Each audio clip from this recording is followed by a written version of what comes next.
Hi everyone, Stacy here. Welcome to my channel or welcome back. So today we're going to go over the month of August and what energies will be available to us for the month ahead. Now, before I dive into all 12 signs, I want to take a quick opportunity to thank those of you for liking my content, sharing out my content, and subscribing to my YouTube channel. I really, truly appreciate the love and the support, and I'm sending that back to you tenfold. So thank you so much for that. Also, keep in mind, these are general readings. I do not have your personal birth chart sitting in front of me. So as always, take what resonates and leave the rest. All of my videos on YouTube here are in Western tropical astrology is what I utilize. Also, I use a whole sign house system as well. So take what resonates, leave the rest. You can watch for your rising sign, your sun sign, your moon sign, or any other planet placement or point that you have in the respective sign to pull all this energy together for you for the month ahead in August. And if you'd like to work with me one-on-one, if you'd like a personal reading tailored to you, for you, all about you, sorry, losing my voice already, you can get in touch with me on my website, and I'll be sure to put the link to that in the description box below. So some overall highlights for the month ahead. So for those of you that like the breakdown of the day-to-day mundane astrology, you can take a screenshot of this slide, and on the left-hand side there is sort of like the highlights for the month ahead. This is not an exhaustive list, and it also does not include the asteroids because it would be a really long list. But anyway, you get the general idea of the themes and the areas of life that will be highlighted for you for the month ahead. Couple transits I want to sort of highlight or point out here that I think are kind of special for the month ahead. So August the 12th, I will start with. We have Venus coming together with Jupiter in the sky. These are the two benefics coming together. It's one of my favorite days of the year. Another transit I love is when the sun conjuncts Jupiter, and that happens once a year as well. So Venus and Jupiter hand in hand in the sign of Cancer at 14 degrees. This is love and money and beauty coming our way, and Jupiter is here to expand it, to provide growth opportunities, possibly career opportunities, travel opportunities, love opportunities, new ways of earning income or money, or somehow benefits, people coming into our lives to benefit us in multiple different ways, or people, places, things lining up, coming into our lives to benefit us in some way, shape, or form. So I really love this energy coming in at the middle of the month. Another transit I want to sort of highlight here, and actually check out the description box below, you guys. I have so many other links to different separate videos I made. For example, Jupiter moving into Cancer, and Saturn and Neptune moving into Aries, Uranus moving into Gemini, also Pluto in Aquarius. Another separate video I made was this kite cradle activation that's happening in 2025, and it's going to take us all the way into 2030. So down below, I believe it's called Other Astrology Transits or Other Astro Transits, because I review in that video the multiple areas of life where we have fresh new beginnings starting. Now, manifestation might not happen overnight, usually not with these planets, but again, it depends on your personal birth chart, and if you have anything around the beginning degrees of these respective signs, so Aquarius, Aries, Gemini, and at some point Leo as well, because when Jupiter comes along in 2026, he's going to create a cradle. Anyway, the reason why I'm nattering all of this off is because we have an exact activation that's happening this month.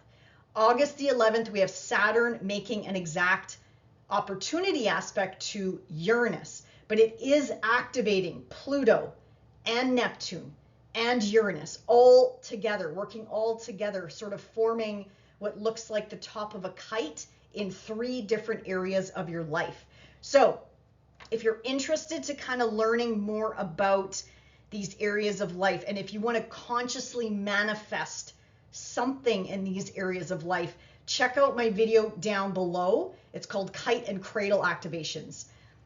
to learn more about where you can manifest big in these areas of life, because your future self, our future selves, will be thanking us later on down the road. So anyway, I didn't want to go off on a tangent about that, but I do see the activation this month. So just a reminder, that kite formation, or the top of the kite formation taking us to new heights, is being activated in the month of August. So manifestation could be coming through this month. But again, this depends on your personal birth chart, where this is hitting in your personal birth chart, and if you have anything at the beginning degrees of any respective sign. Okay, so I wanted to ramble that off. We're obviously going to cover off the lunations this month. So we're going to talk about the full moon in Aquarius, the new moon in Virgo. I love this new moon in Virgo.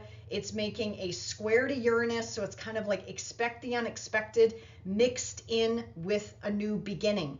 Plus it's at 0 degrees. So this new moon in Virgo packs a punch. So we're definitely going to go over that energy. Now, the retrograde planets, just a reminder, Pluto, Saturn, Neptune are still retrograde. And we do have Mercury retrograde. We're in the middle of Mercury retrograde right now. He is stationing direct on August the 11th, and then he'll come out of shadow on August 25th. And ingresses this month, we're going to talk about Mars moving into Libra. We're going to talk about the Sun in Leo right now and moving into Virgo this month. So we're going to talk about what areas of life the Sun is bringing forward light, heat, energy, and sort of putting your focus in a couple areas of life. We're also going to talk about Venus in Cancer. So she moved into Cancer July the 30th, and then she'll be here until the end of the month, August the 24th.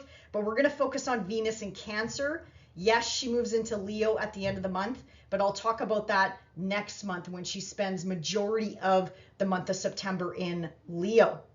So we'll talk about that. Mercury has been in Leo for a long time. He's been there since June the 6th. So I'll also remind you about, Mercury retrograde is all about people, places, things coming back around, coming back from the past, making us reassess, reavise, relook at something in the Leo area of our birth charts.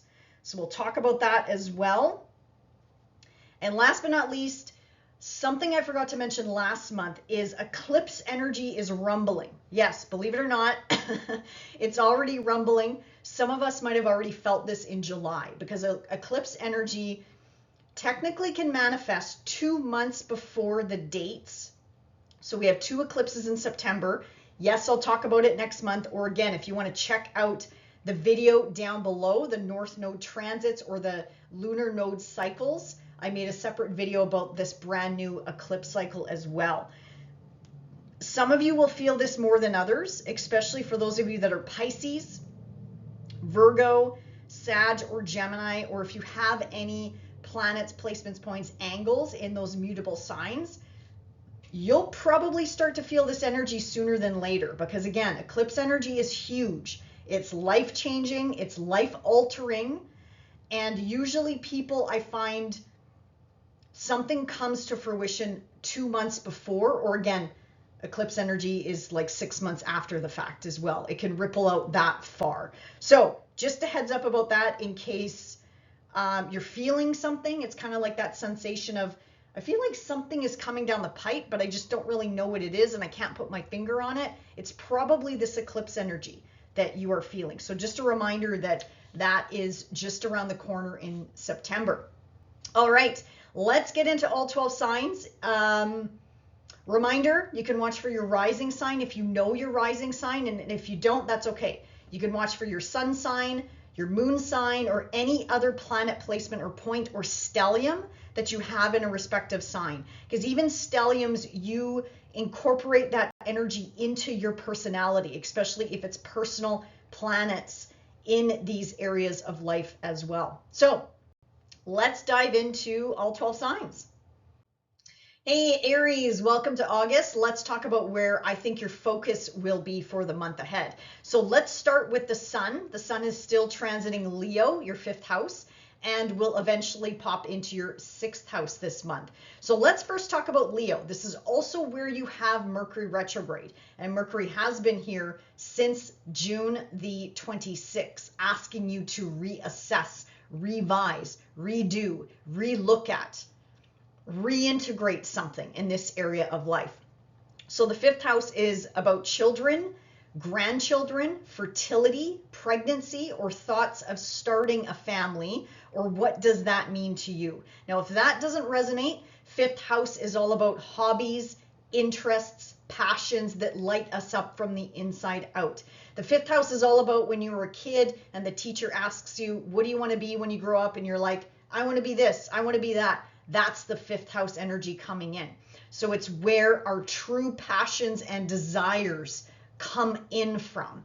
5th house is also joy and laughter and entertainment and gambling and just having a good time, basically, Aries. So really good time, if you haven't already done so, to take a vacation. Take a solo vacation, take a romantic vacation with your partner, or spend time with the family. Do a getaway with the kids before it's sort of like back to routines, back to school, things like that.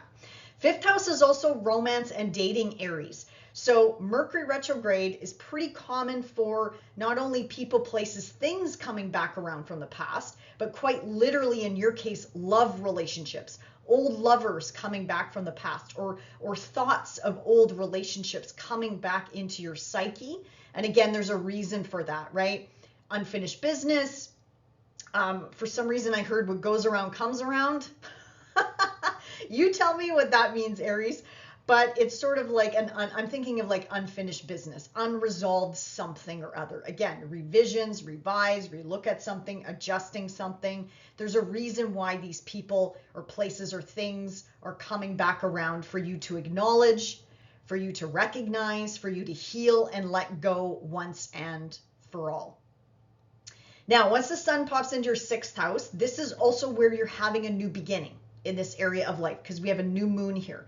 So once the sun moves into Virgo, as I mentioned, it's going to have that feeling of, okay, back to work, back to school, back to a routine, back to getting into a healthy diet or a regime, or getting back into an exercise routine, taking care of your vessel, your body, maybe doing an elimination diet, especially with the South Node there. That might be big this year for you, or even into 2026, Aries.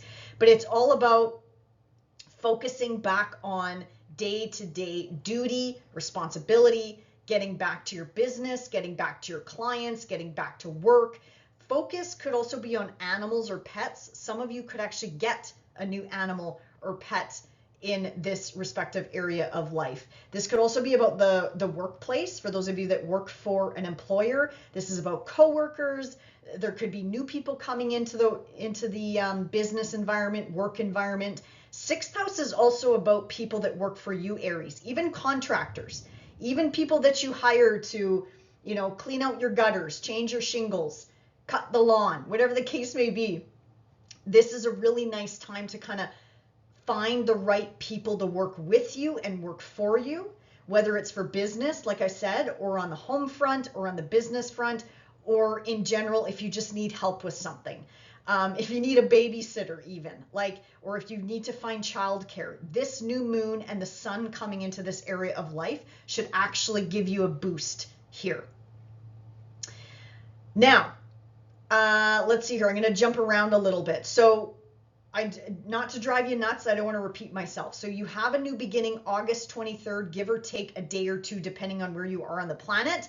So as I mentioned, 0 degrees of Virgo, this brand new beginning is coming in this area of life. So this is the 6th house, everything that I nattered off there. So I don't want to annoy you by repeating myself, but this new moon packs a punch. 0 degrees, a potent degree point, plus on top of it, it's making a square to Uranus, who is newly in Gemini. So what if I wanted to layer up some other possibilities here? This new beginning or new moon could mean incorporating new technology into the work environment, AI, I'm thinking, or transportation, something to do with maybe you get a new job. Actually, that's one thing I think I forgot to mention is A new moon here could bring in new beginnings on the work front, quite literally, of you working for somebody new, right? Or you moving into the technology sector, or you incorporating technology into the day-to-day. So whether you're a business owner, entrepreneur, or you work for an employer. This could also be shocking news or rapid communication coming in with regards to a sibling or a cousin or a neighbor or something to do with the neighborhood or even extended family members. So this could also be a new beginning, or this is a signature of a new beginning for them as well. So a new beginning with a sibling, or a new beginning on like a new beginning with your relationship. That's what I'm trying to spit out. This could be a new beginning with a relative, or again, you could be getting some new neighbors, possibly. This could also be unexpected travel coming in some way, shape, or form. This could be learning something new. This is an educational, third house is educational pursuits as well, polishing up your skill set, staying on top of things. Again, big signature here on anything to do with educational pursuits, technology, transportation, any sort of communication. Like I keep hearing AI. Yes, that's going to be that's going to be the top of mind, I'm going to say, for decades ahead. Decades and decades and decades. The evolution of that is going to be off the charts. But anyway, so that is sort of this new moon that's coming in this month for you, Aries. But again, lots of concentration of energy in 5th house, 6th house matters. Now let's jump to that full moon in Aquarius at 16 degrees, highlighting your 11th house, but also shining a spotlight down in that 5th house, because full moons not only illuminate the house it's sitting in, but it shines a little spotlight down across the street, which is Leo. We talked about that. That's where you have Mercury retrograde. That's where you have the sun transiting for half the month. But the 11th house is about older siblings, if older siblings resonate with you, friendship circles, groups, community, or who you consider to be your community, people that you rub shoulders with, personal, professional, memberships, associations, affiliations, designations. For you, for some reason, I keep hearing synchronicity. Okay, so I'll throw that in there too. It's also your role within these groups and affiliations, Aries. So something might need to change here. This is a full moon, so this means it's an ending, a culmination point. That chapter is closed. It's time to move into something new or something different, or a change needs to happen here. 11th house is also social media and the internet and how you use those platforms or how you utilize those platforms. 11th house is also gains. So there could be gains coming in from the career sector, or gains coming in from, again, how do you make a living, right? Or are you working or not working? Do you pull from your RSPs, 401k? Does the government pay you? Pension, things like that, Aries. So if you're not working, this is some sort of possible changes on the income front, or again, how money or resources flows to you. 11th house is also your hopes, your wishes, your dreams, and long-term goals and commitments. So something could be wrapping up in that area of life as well, or changing. There could be some changes coming in. Now, this full moon is also shining a spotlight on you, Aries, because it's bringing in opportunities to your planet's placements points. Now, some of you will feel this and some of you won't. So if you have anything around 16 degrees, that's what's going to add an additional layer here. So if you have an Aries sun around 16 degrees, this is going to impact your career or father figures. If it's your moon, it's going to be your home family foundation, or something to do with your mother or female figures. If it's your rising sign, could have something to do with a relationship, in business or in love, or any of your one-to-one connections. Or this could be about you, your identity, your projections onto the world, how people see you. For example, that's sort of the rising sign, how we carry ourselves into the world. Now let's move to Venus. Venus in your 4th house. So this transit's really nice for smoothing over this area of life. It does make squares up to your Aries planets, placements, points, but it could be worse. Squares from Jupiter and Venus feel a lot different than, let's say, Pluto or Saturn, for example, or Mars, for that matter, your ruler. Venus here, the first thing I always think about when Venus is through the 4th house, even Jupiter here, is feng shui. I'm not a feng shui expert. I'm not promoting it or whatever. But Venus here is asking you to beautify your environment. You know, paint a wall, change up the pictures, move the furniture around, clear the energy in the corners of your home. You know, whether that's sage, whether that's crystals, whether that's just ringing a bell or singing bowls. Move the energy in your home or your place of living. Even if you're renting a room, say you're renting a room in somebody's house, you can control those 4 walls around you, right? Or the 3 walls, or I don't know, whatever it is, Aries. Beautify your space. Get some new sheets. Get some new pillows. Get some new decor. Like I said, paint, brush up the color. Bring in anything that lights you up and makes you feel safe and cozy and secure. That's what Venus is asking you to do. Also, coming in together with Jupiter, this could be an expansion of the family, a new addition to the home, an expansion of the home in some way. This could be literal, like new babies coming in, adoptions. This could be pets coming in. Just think of expanding on the home front. This could be buying a new home, building a new home, but it's going to be big, Aries. Like, I guess this could be downsizing, but I'm going to be honest, I see you upsizing. I see you getting bigger, or maybe you are not literally. I just realized that doesn't sound good. You getting bigger, larger. No, I mean on the home front, you guys. Your family is growing, right? It's something to do with roots, ancestry. It might not be about you. It might be about your extended family growing, right? Also, this could be about buying, selling property, right? It could also be connected to international matters because Jupiter is the international sort of planet.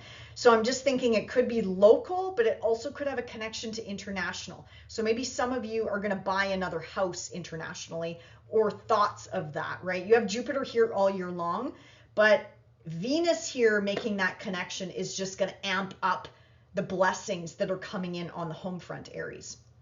So really nice energy coming into the home front. Also, if you have any rifts or tiffs with family members, Venus will help you smooth over this area of life and rekindle that connection, or at least give you an opening to reconnect with that person, a child, a family member, a relative, a parent, whatever the case may be. Okay, let's jump to Mars. Your ruler is in your opposite sign of Libra. So Mars is interesting when he moves through Libra. I can see that some of you, this transit might drive you nuts, and some of you, you'll like this energy. Look to where Mars is in your personal birth chart. That's also going to tell a different story. Mars in Libra in general is very indecisive.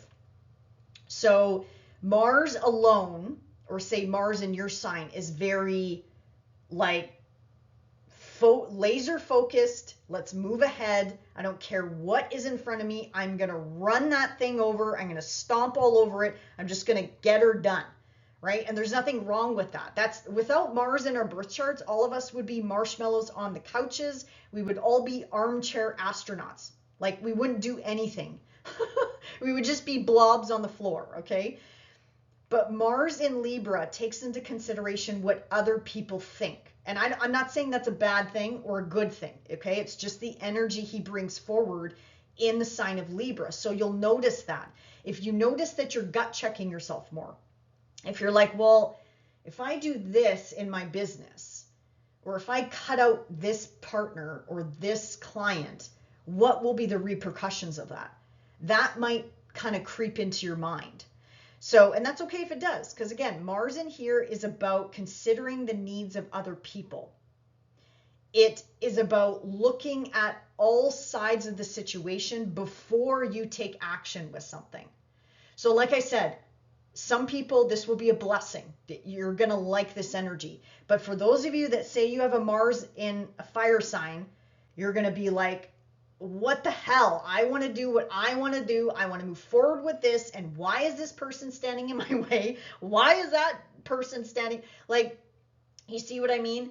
Look to your personal birth chart. And if you have Mars in a fire sign or an air sign, it could quite literally be a double-edged sword, right? Now, with Mars in here, he also cuts and severs. So if you want to get rid of a contract, if you want to terminate a contract, if you want to cut somebody out, Mars will help you do that. Now, if you're saying to yourself, well, I'm happy in my relationship, I'm happy where I'm working, I'm happy, okay, fine. Then this is going to manifest differently for you. But for those of you where you're itching to get out of a contract, get out of an agreement, Mars here will help you do that. But Mars here is also going to help you go after what you want, go after that client, go after that promotion, go after that job, go after even that partner. This is your house of relationships after all. Could be love, business, any sort of connection that you have with another person, Aries. Mars is going to help you go after what it is that you want. And you'll probably succeed, because again, Libra, that's the beauty of Libra, is you are considering other situations, people, places, things. You're not just bulldozing ahead, right? There's a time and a place for that. But if you're trying to make that partnership work or that client connection work, then you might need to compromise, right? Compromise is probably on the menu anyway because he'll be opposing your planet's placement's points. So when there's an opposition, it can mean manifestation, which is fantastic. But it's also about meeting your partner halfway as well, Aries. All right. Enjoy the month ahead, and we'll see you back here in September. Bye for now. Hey, Taurus, welcome to August. Let's talk about where I think your focus will be for the month ahead. So the sun is illuminating your 4th house and your 5th house. You have Mercury retrograde in your 4th house of Leo, and you have a brand new fresh beginning happening in your 5th house of Virgo. So let's break this down. Let's start with your 4th house, Taurus. 4th house is all about home, family, foundation, your literal roots, your literal place of living, where you are living right now in the here and now. The 4th house is also the past though. So this could be about thoughts of the past, people, places, things coming back around from the past, revisiting the past, whatever that means for you, going back to your childhood home, things from the past bubbling up, memories, childhood memories, something to do with your childhood. The 4th house is also a parental house as well. I'm going to get to the full moon, but this could be about mother, father, authority figures. You as a parent is highlighted this month, but again, this is where Mercury retrograde is going back and forth, back and forth. Mercury's been here since June the 26th, putting in additional energy and effort here, saying, hey, Taurus, pay attention to this, pay attention to that. There's a reason why things are bubbling up, right? And if they're painful, Taurus, I'm not saying they're all going to be painful and miserable, but if a memory or something comes into your conscious mind, just know that it's happening for a reason. They're asking you to acknowledge it and let it go once and for all and heal that. If it does need healing, maybe it doesn't need healing. Maybe it's about somebody coming back from the past, or maybe you're trying to wrap up a real estate matter or an estate matter or something to do with your parents' estate or affairs. It's about redoing, reassessing, cleaning that up before moving on to something new, Taurus.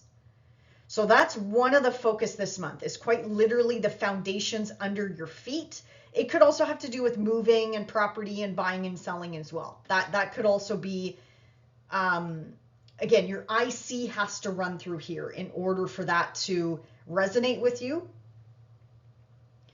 But definitely home. What does home mean to you? What does your safe haven mean to you? Renovations of the home could also be up for grabs this month as well. Now, or a continuation, I should say, because I mean, this retrograde has been happening for quite some time. The sun's been in here since last month. So renovating the home, beautifying the home, reassessing property or the home or family for that matter. Now, the fifth house, once the sun moves into the fifth house, keep in mind you have a new beginning here as well. So the fifth house is all about children or grandchildren, fertility, love, romance, dating also falls in the fifth house. So for those of you looking and open to meeting someone new, Taurus, could be full on, but that's only for those of you that are interested in meeting somebody new. If you're already connected to someone, I would say take a vacation, take a break, do a getaway together, reignite that spark that you two have. You know, it's kind of like falling back in love with each other, or renewing the vows would be really cool around this, not only the new moon, but while the sun transits this sign as well. This house is also about self-expression, creative projects, hobbies. This is where businesses are born. It's that thought, download, insight that you get, that passion project that you're like, you know what? I want to box this up and sell it. I want to do this. I want to make money off of this. I want to make a difference in this industry, whatever the case may be. It's the question we get asked when we're in school, right? What do you want to be when you grow up, right? That's the fifth house. That's where this spark, this ignition starts in this fifth house.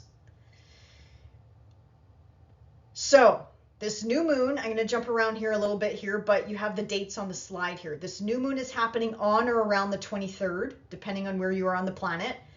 0 degrees packs a punch, my friends. 0 degrees of every single sign is a potent new beginning, a very powerful new beginning. And on top of it, it's a new moon. So it's like dual new beginnings.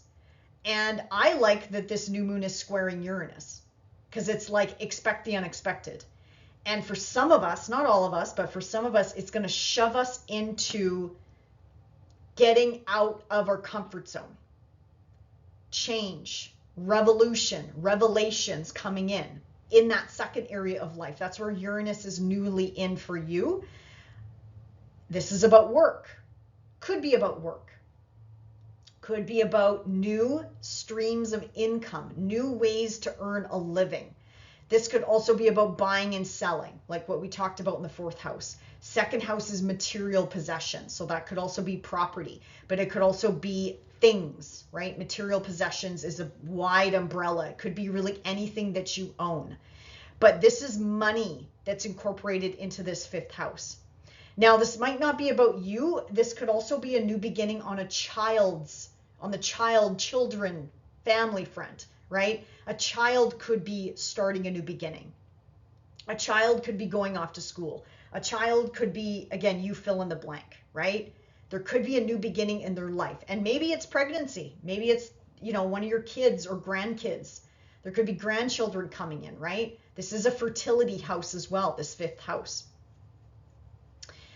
Again, sudden career opportunities, because Uranus is the modern ruler of the top of your sky of your 10th house, and you also have a full moon there as well. So this could be, again, breaking free of a career or launching something, right? Becoming an entrepreneur, putting something out there. Could be a possibility as well, Taurus. Now, let's jump up to that full moon in Aquarius at 16 degrees. Sorry, let me back up. If you have anything at 0 degrees of Taurus, that's going to incorporate into this new beginning. So, for example, if it's your sun, it's something to do with your career. If it's your moon, it's something to do with the home front or mother, father figures in your life. If it's your rising sign, it's your identity.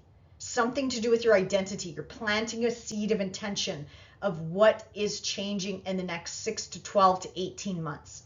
Could also be a new relationship coming in, like I mentioned. Definitely a signature for love. So if you are looking, I would say put yourself out there. You could definitely attract in a new partner at this time.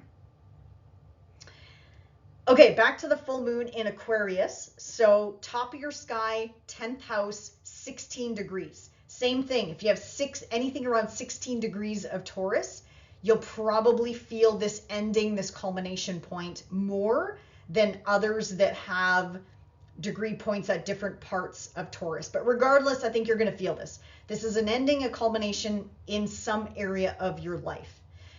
So top of the sky, what does that represent? Your career, your status, your reputation, your public image, your long-term goals and commitments, the legacy that you want to leave behind, authority figures, including yourself, if you are one, or changes at the top of the food chain, right? So leaders, management, there could be some shuffling, some changes there. Also changes in a parent's life, mother, father, grandparents, or you as a parent. There's changes coming in. I feel like, yeah, some of you, the kids are leaving the nest, or the family life is kind of being changed, or yeah, sorry, they're chattering to me. Changes on the home front. There we go. Sorry, guys. If I space out for a minute, it's because they're talking, okay? So I can't I'm not a good multitasker sometimes, so forgive me. Anyway, big axes, big life changes could be rippling in through this full moon. Again, it could be about you, or it could be about, like I said, a loved one or somebody else, or just changes on the home front, right? So it might not be about you, but it's impacting you with some angle, some dotted line to you directly. Okay, let's move to your, let's see here. And sorry, did I mention full moon? Endings, culminations, next chapters. And again, 10th house matters or 4th house matters, because the full moons shine a spotlight on both areas of life. It's not just about the area of life that it's in. It shines a spotlight across the street. So in this case, again, in your 4th house that we talked about. Now let's jump to your ruler, Venus. She is on the move, and she is now in Cancer for most of the month. So this is your 3rd house. Communication, transportation, or however it is that you get around. This is also about siblings, cousins, neighbors, relatives, extended family members, your place of living. What does community mean to you? This is technology. This is social media. This is the internet. This is chit-chat, chattering. This is busy bee energy. Busy, busy, busy. Going here, going there. Short distance trips and traveling. Could be long distance because Jupiter here is involved. So when your ruler comes together with Jupiter, this could be a financial situation coming to the forefront. I'm thinking it should benefit you, Taurus, because it's making nice aspects to your planet's placements points. This could be love coming in. This could be, again, business, clients, whatever you do on a 9 to 5. However, like, how do you live? How do you pay for groceries? How do you pay the tax bill? Things like that, right? So whether you're working or not, apply this to your circumstances. But benefits are coming into this 3rd area of life, and Jupiter is going to help expand on whatever this is. Now, because Venus is your ruling sign, Taurus, this could really be anything, because this is your planet. So it's almost like it is activating your 1st house. So this really could impact any area of life for you. This could be a work opportunity coming in. This could be, again, a new pet or animal coming in. This could be an expansion on the home front, beautifying your home, doing a little bit of feng shui in the home, blessings and benefits coming into the home. Also a nice signature, you guys, if you want to buy a new vehicle. I'm going to throw it out there because when I had this transit, Jupiter in my 3rd house particularly, I bought a new vehicle, and it lasted me like 13, 14 years. It didn't die on me. I just sold it and you know, got a different vehicle. I needed to upgrade. But it stood the test of time. And it was a great vehicle. Like, I had really good luck with it. So if you need to upgrade your technology, computer, laptop, tablet, television, again, vehicle or however you get around, a bike even, whatever you purchase around this time, whether it's this month or all year long, you'll have this transit of Jupiter in here. Very beneficial for upgrading technology or transportation, or again, however it is that you get around. So I just thought I'd throw that in there too, as a possibility. So same with gadgets, my friends. Yeah, like Venus, Jupiter coming together. Yeah, whatever you're purchasing at this time, I would just say, again, this is an excess transit. You could take it to the extremes. I can see you could spend a lot of money on this. Could be also a lot of money on a trip, which is okay. But I just caution you, if you're watching your nickels and dimes, you could spend a lot of money as well. But again, I'm not here to preach at you. I'm not a financial advisor. It's just the energy it is what it is, because Jupiter is going to expand on whatever it touches, right? And this is such a pleasure-inducing transit. It's going to make all of us feel so good in these respective areas of life. Okay, now let's jump to Mars. So Mars in your 6th house of work, of day-to-day duty and responsibility.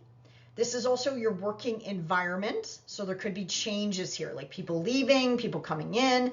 If you're a business owner, the 6th house is quite literally people that work for you or with you.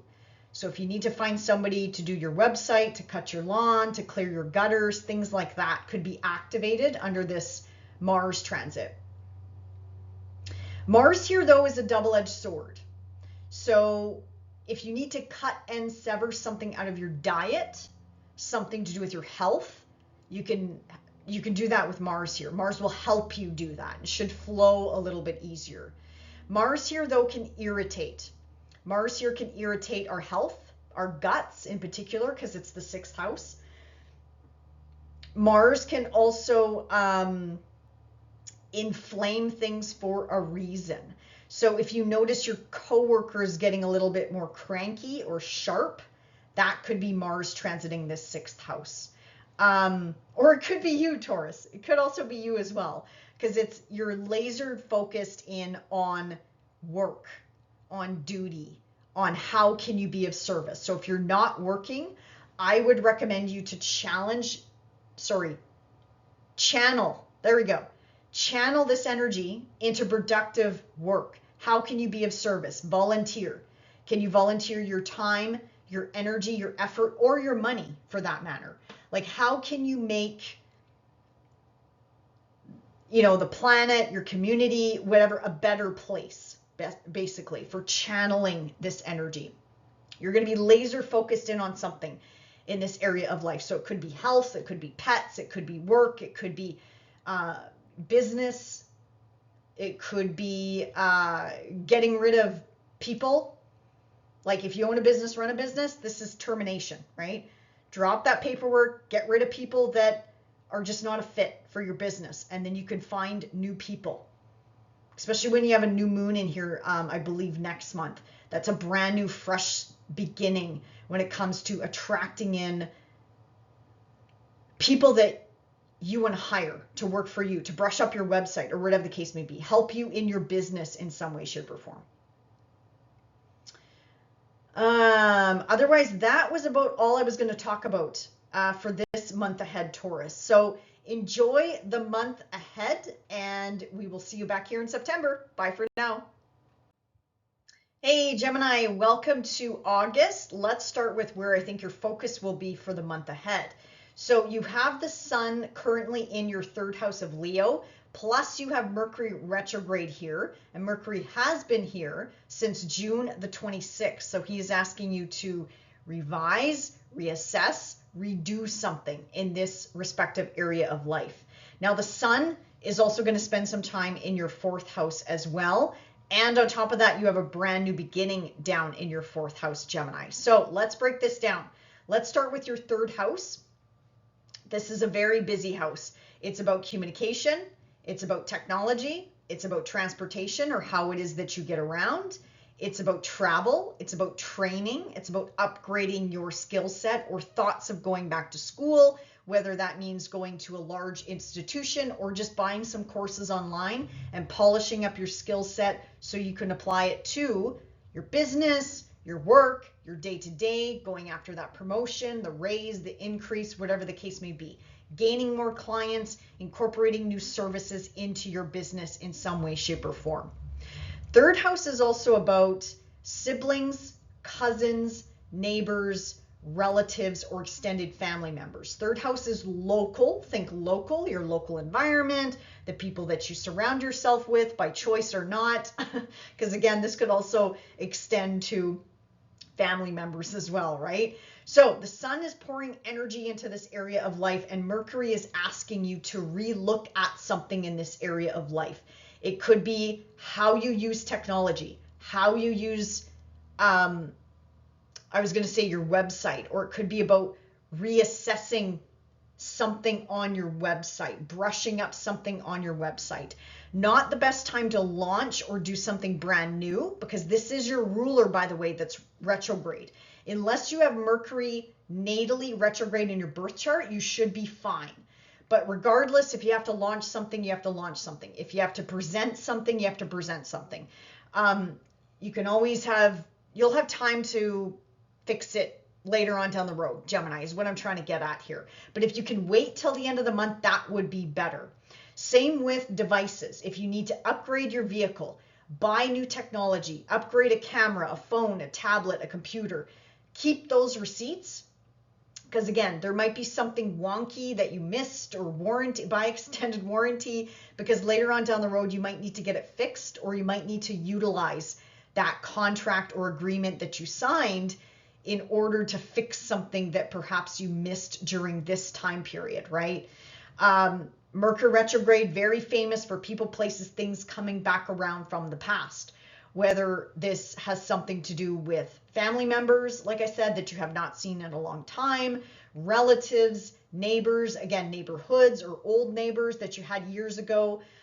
It's about those connections coming back around for a reason. It's about tying up those loose ends, Gemini, so you can move into something brand new. Now, once the sun moves into your fourth house, you have also a brand new beginning here, is what I meant to say. You do have a new moon here at the end of the month on the 23rd. So what is the fourth house all about? This is family, or who you consider to be family, home, quite literally the foundation of your home, your place of living, where you put down roots. This is also self-care. This is retirement or thoughts of retirement, planning for retirement. This is the past, whatever the past means to you or for you.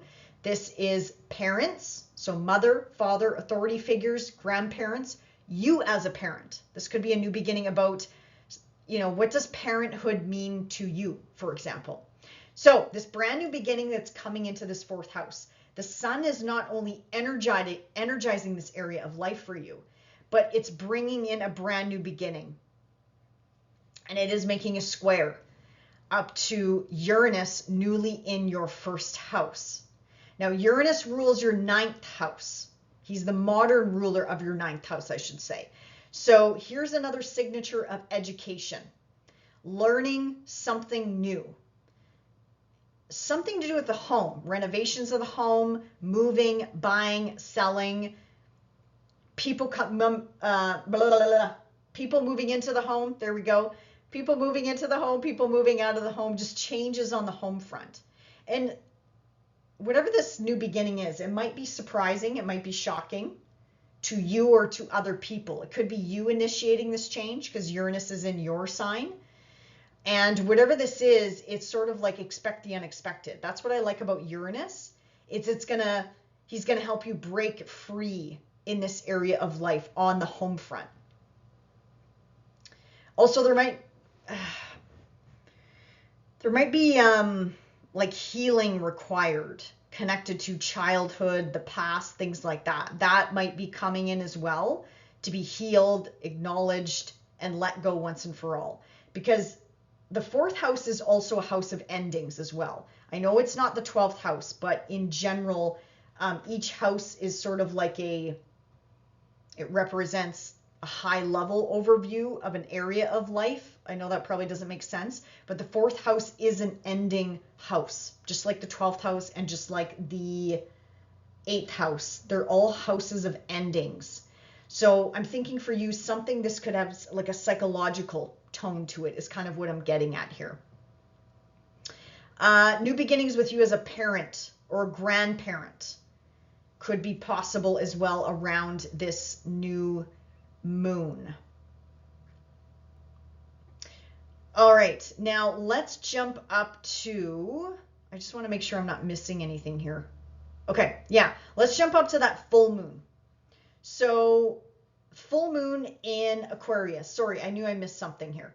If you have anything around, I know, forgive me, you guys, Mercury retrograde, it is what it is. If you have anything around the beginning degrees of Gemini, this new moon is also going to add in a layer here. So if it's your sun sign, it's your career or father figure. If it's your moon sign, it's a mother figure or something to do with, again, home, family foundation, place of living, buying, selling, property, renovating. If it's your rising sign, early degrees of Gemini, this is about incorporating something new into your identity. What are you known for? Or it could be a relationship coming in as well. Business, work, pleasure, whatever you want. There's like a signature here that could be connected to you and another person, Gemini, as well. Okay, let's go back to the full moon. Full moon in Aquarius, 16 degrees. Again, if you have anything 16 degrees of Gemini, this is going to add another layer here. So again, if it's your sun, it's career, father figures. If it's your moon, home life, mother figures. If it's your rising sign, it's quite literally you, your identity, or a relationship, a partnership. So endings and culminations in this area of life. The 9th house is religion, legal matters, legal situations, higher education, teaching, publishing, writing, blogging. This is about international matters. So international business, foreign lands, foreign shores, connections to people all over the globe. This is dealing with people from all over the globe. So again, if you own a business, run a business, I would recommend push yourself outside of your comfort zone. That's what the 9th house is asking you to do, is to call in something bigger. 9th house is also religion, spirituality. It's like the house of the gods. You take one step towards the gods, they're going to take 10 steps towards you. So this full moon is highlighting something to do with that 9th house and also shining a spotlight down into your 3rd house, because that's what full moons do. It's not only about the house it's highlighting, it's about the house that's shining a spotlight on the opposite end of the spectrum, right? So it's your 3rd house of Leo that we already talked about there. So again, travel, training, educational pursuits, transportation, how you get around, lots of energy coming into sort of this educational or the mind axes for you, Gemini. Okay, let's jump to, let's see here, Cancer, your Cancer house. Venus is newly in this area of life. Yes, Jupiter is there as well. So Venus in this area of life should bring in, sorry, my nose is just driving me nuts. It's so itchy. Sorry, guys.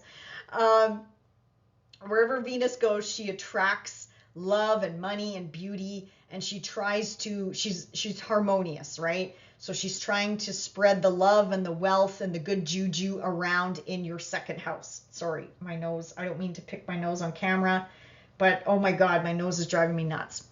Sorry, you guys, I don't want to stop the camera. I don't want to stop the recording. Venus here should help line your pockets, my friends. Very good for money coming in. Very good for love, by the way. You could find love at work. I'll just throw that out there.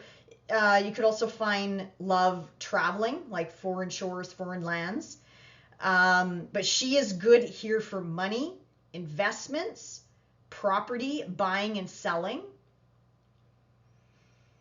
Let's see here. What am I missing? What am I missing? Your skills, your talents, your abilities. Gemini, upgrading your skill set. It kind of ties in with what we talked about, the 3rd house, 9th house, believe it or not. Also, Gemini, if I didn't mention this, if you have like a whole bunch of outstanding courses that you haven't done yet, wrap those up before buying something new or leaning into something new, I would say. Because the second house with Venus coming together with Jupiter, you might want to continue to build on your skill set. But I would say just make sure you wrap up what you've already purchased before purchasing more, right? More educational pursuits, more memberships, more courses, online stuff, things like that. But all in all, this is a really good money transit, Gemini, but just know it can go both ways. It can make you earn money, but it can also make you spend a lot more money because Jupiter is going to expand that, right? So Jupiter is going to expand your pocketbook, expand your bank account, but guess what? He's also going to expand your spending habits. So that's what I like about astrology. You're conscious of it, you're aware of it, so then you can kind of notice what you're noticing, right? Because you're going to really crave spending money or buying new shiny things, right? And if you need it, you need it. But this transit is also a signature of just going overboard, right? Because this is a transit where you just feel so good, you want to buy everything in the bookstore, right? Like it is what it is. That's the beauty of the two benefics coming together. But it's always, do you want to take this energy higher or lower? But all in all, it's, yeah, really nice energy for a financial transit, that's for sure. Also good for like putting yourself out there if you want to find new work, because this is the house of work. So again, you could get a promotion, you could get a bonus, commission, like money coming through at you through work, whatever you do on a 9-to-5 basis. And if you don't work, then it's money coming towards you from other sources, from other people, for example. Now, let's jump to Mars. Mars in your 5th house. So this is going to put extra emphasis and energy into anything to do with children, romance, dating, sex. Sex drive is going to be on point with Mars moving through the 5th house. I'll throw it out there. So for those of you that are single, looking for new partnerships, it's definitely possible with Mars moving through that 5th house, because he's also going to make contact with your rising sign. Like if you are Gemini rising, he'll make contact with your love line. So I'm thinking that's a sexual partner coming in. Is it the end all be all, your partner for life? I don't know. I'd have to see your birth chart for that, but definitely a sexual connection could be coming in. Now, if you're already connected to someone, Mars in the 5th house is about reigniting that flame, reigniting that passion that you have for your partner. If that doesn't resonate, Mars in here is about pouring your energy and your motivation and your passion into your children, spending time with your children, doing outdoor activities with your children, something active with your kids, or getting your kids active in some way, shape, or form. Also, this is a nice transit to pour your time, your energy, your effort into creative outlets and projects. So the 5th house is about what lights us up from the inside out. The 5th house is where, you're in school and they ask you, hey, what do you want to do the rest of your life? And you're like, I want to be this, I want to be that. That's where the 5th house comes in. It's that flame, that spark of, you know what? I'm going to start my own business. I'm going to box this up and sell it online. I'm going to become a millionaire. I'm going to go after what it is that I want, right? That's Mars in that 5th house, which is really nice. Mars in here, though, can be indecisive. That's that Libra energy coming in. So double-edged sword here.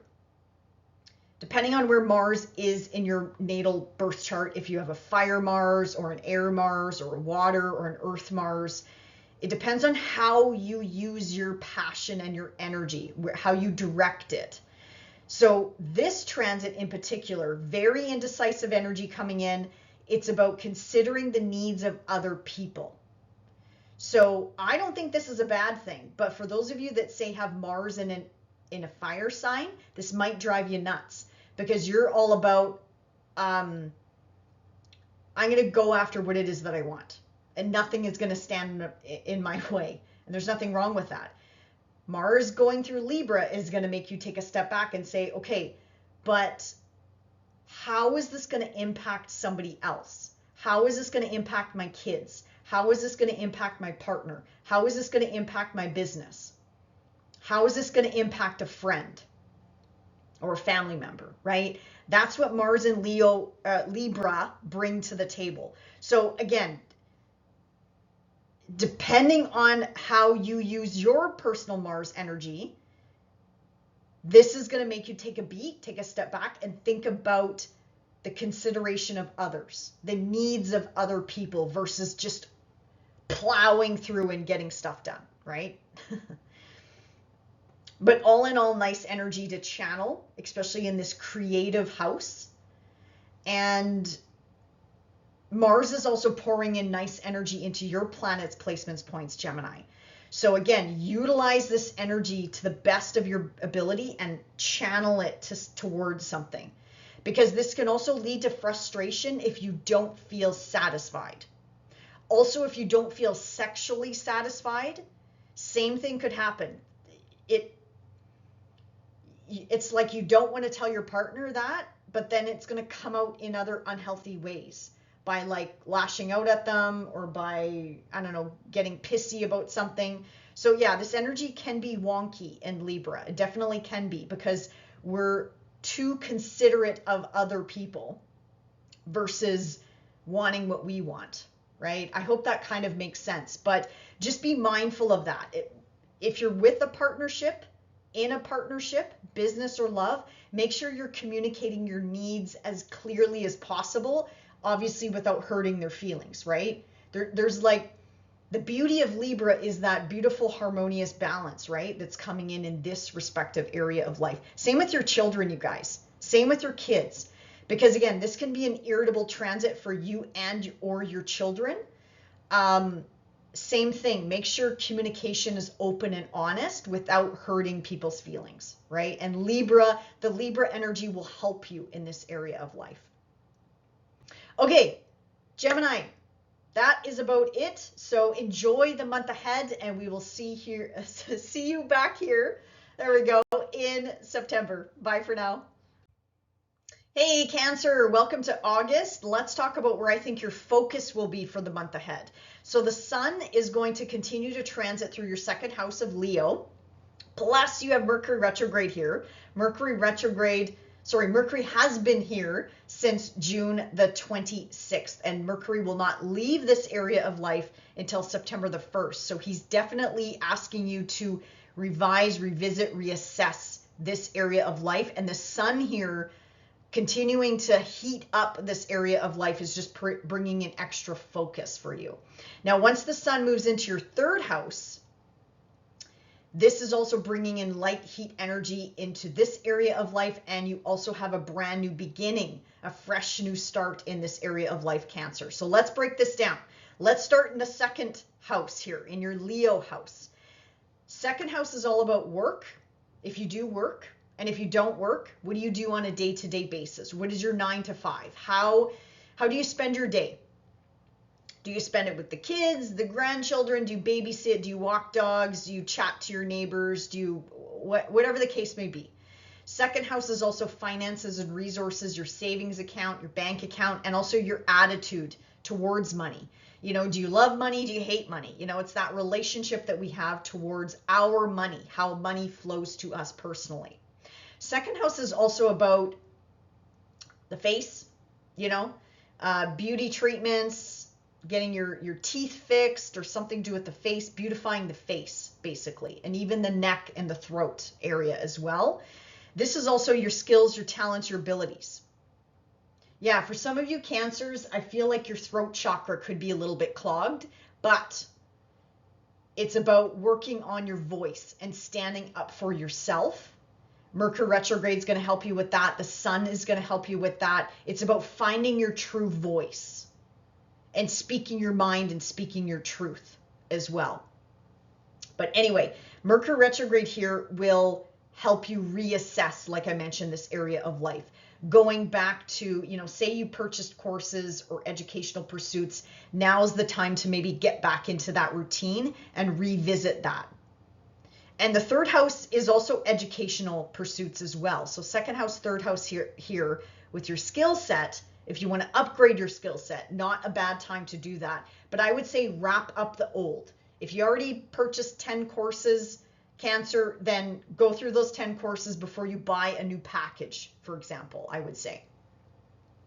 Reassessing your finances, reassessing your resources, reassessing property, material possessions, things that you personally own, buying, selling, getting rid of things, downsizing could also be beneficial for you for the month ahead. Now, the third house, once the sun moves into the third house, and also keep in mind you have a brand new beginning here. Third house is about the mind, more like the conscious mind, communications, how you communicate. Third house is how we digest or chew on information, or how we articulate or express ourselves. Again, like I mentioned, some of you have a clogged, you're working on that though. Once Mercury goes direct, I feel like that will become functioning better. Yeah, it'll kind of be relieved by the time Mercury starts going direct here. Anyway, third house is educational pursuits. This is about transportation, or however it is that you get around, siblings, cousins, neighbors, relatives, your extended family members in the third house, your local community, your local vicinity. This could also be about social media, the internet, or how you utilize those technologies. Third house is also tech, gadgets, so devices, computers, things like that. Also, third house it's like a busy bee energy. It's like going here, going there, driving there, on the road a lot.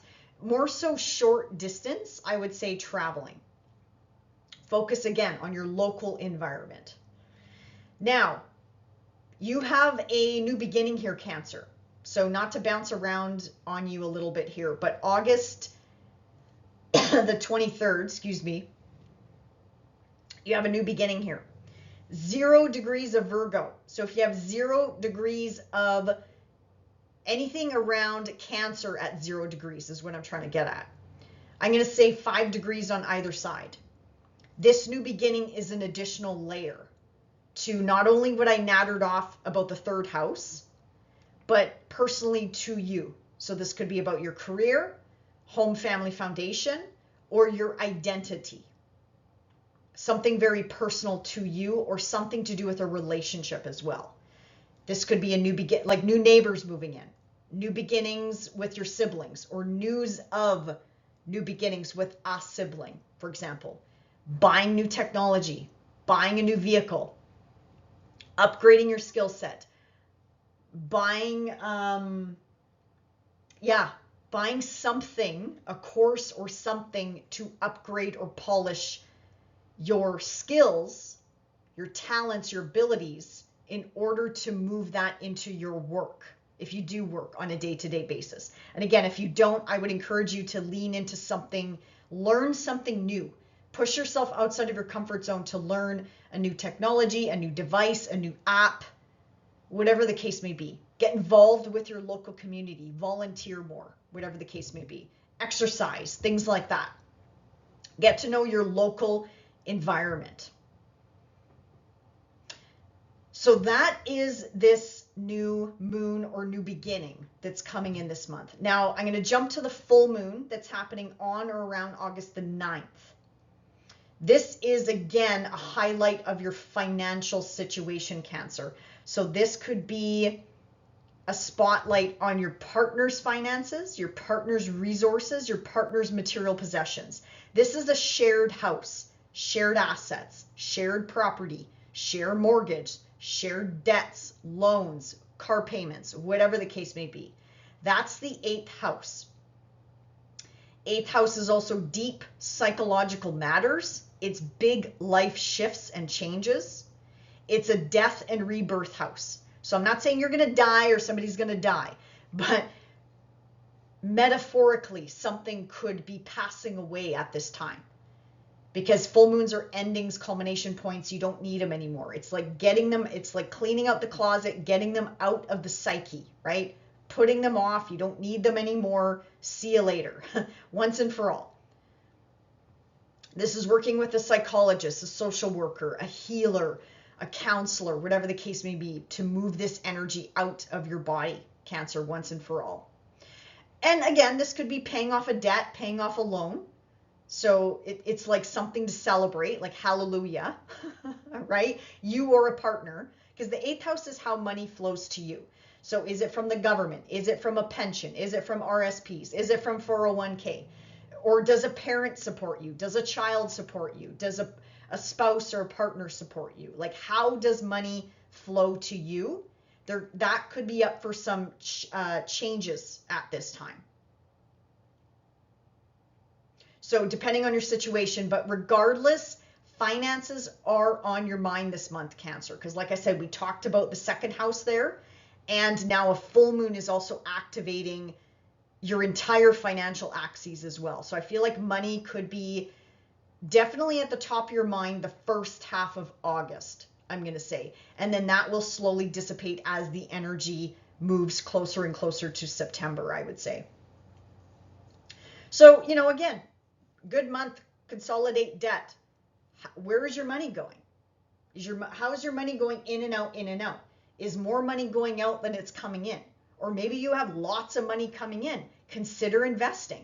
Consider property. Consider, you fill in the blank, donating. Money is meant to do this. Money is moves in cycles, right? And just know whatever you put out there energetically or financially, it's going to come back around, Cancer, in a good, positive way. Money is, I hate to say this, but money is not meant to sit in the bank account. It can sit in a bank account if it's earning interest, if it's doing something, right? But if it's just sitting there, say, in your mattress, well, what is that going to do? What is that going to do, Cancer? I wonder if anybody does that anymore. Stuffs money under the mattress or in the mattress or under the floorboards. I wonder if anyone does that anymore. But anyway, I'm not telling you to break the bank, Cancer. It depends on your financial situation, but a good month to reassess anything to do with financial matters or, again, material possessions or property or real estate. Okay, so that's the lunations this month. Let's jump to all that energy in your 1st house. Venus. Venus in your 1st house all month long, Cancer. I love this for you. You are a magnet, my friends. You are a magnet for love and for money. So Venus is putting this out in your aura. You are a money magnet. You look good in the eyes of other people. Not a bad time to ask for a raise or a promotion or go after a promotion. Apply for those jobs, because Venus and Jupiter coming together is going to help magnify that for you, right? You're going to just naturally look good. You don't even have to do anything. Honestly, you don't even have to do anything. Venus just makes you look good. So take advantage of the next 4 weeks with Venus in your 1st house.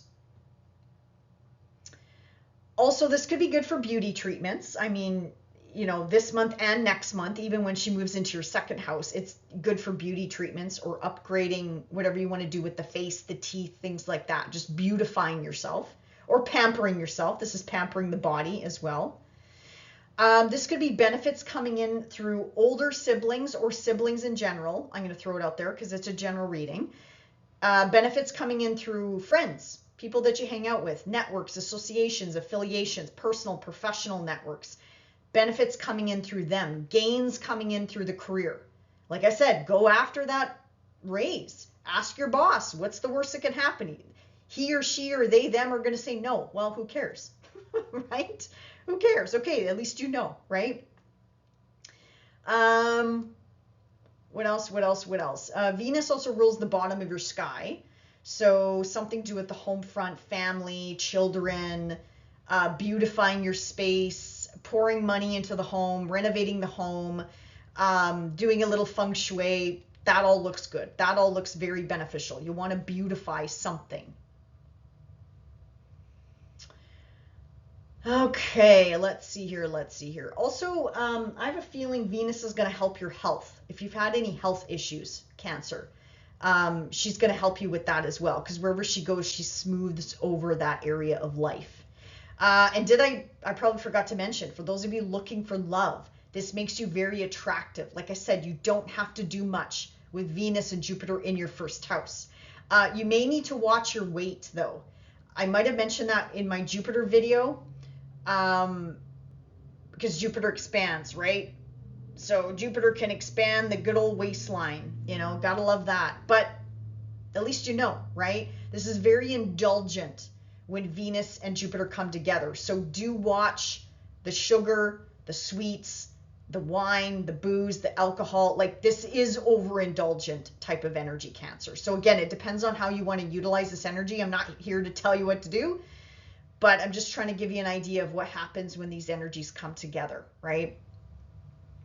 I still think this is beneficial, right? This is love, money, beauty coming your way, benefits coming your way from all walks of life, people in your family, brothers and sisters, relatives, things like that, benefits coming through them in some way, shape, or form too. Now let's jump to Mars. Mars is in your 4th house of home, family, foundation. So this can be a double-edged sword, Cancer. I'm just going to throw it out there. This could mean irritability on the home front, irritability with family members, or just people that you live with.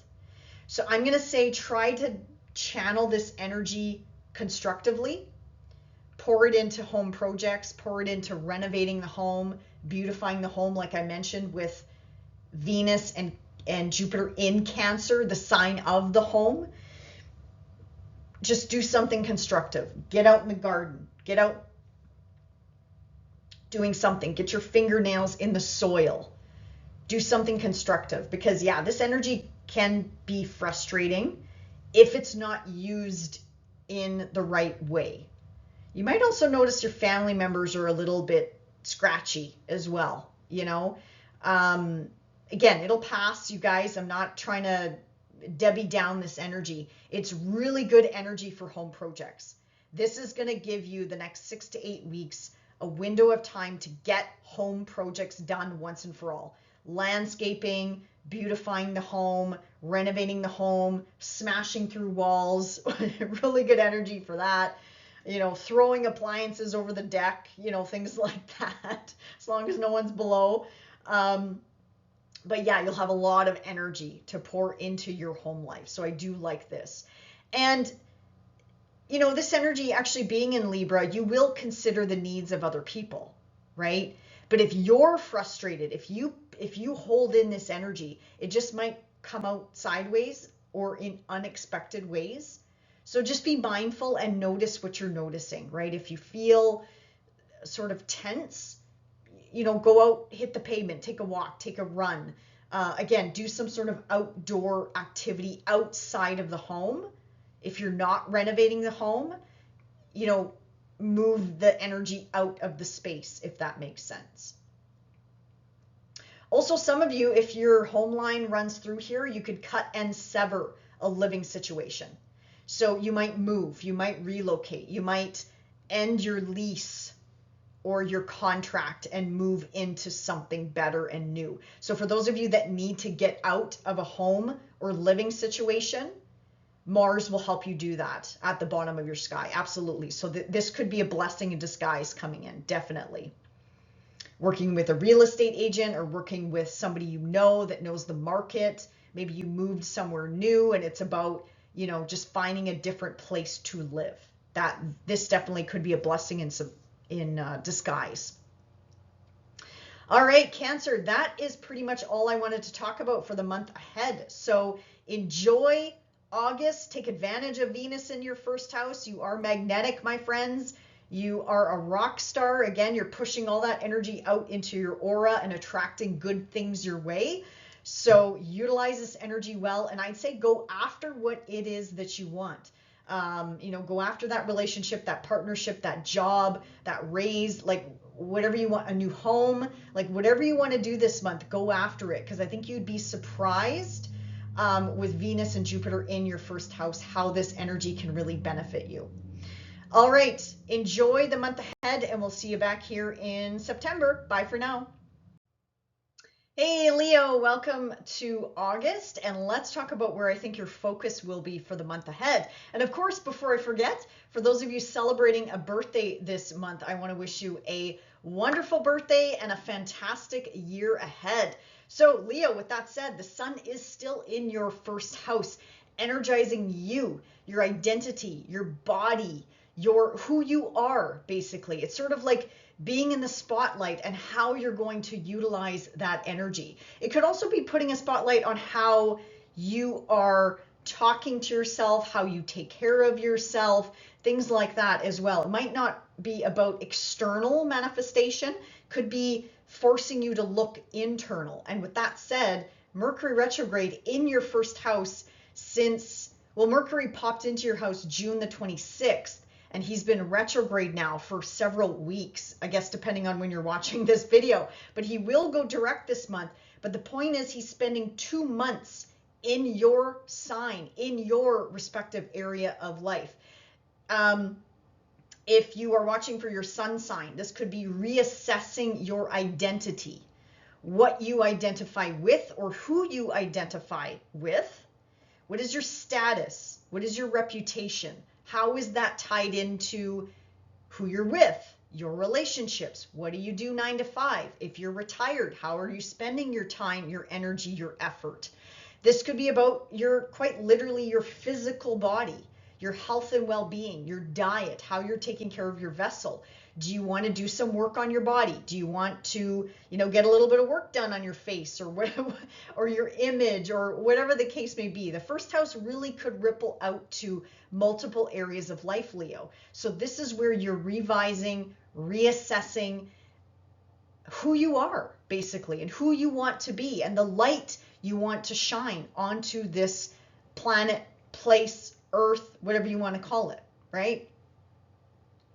Once the sun moves into your second house, this is putting a focus still on you, but about your skills, your talents, your abilities. Like, what can you bring to the table, Leo? Again, whether you're working or not working, apply this to your circumstance.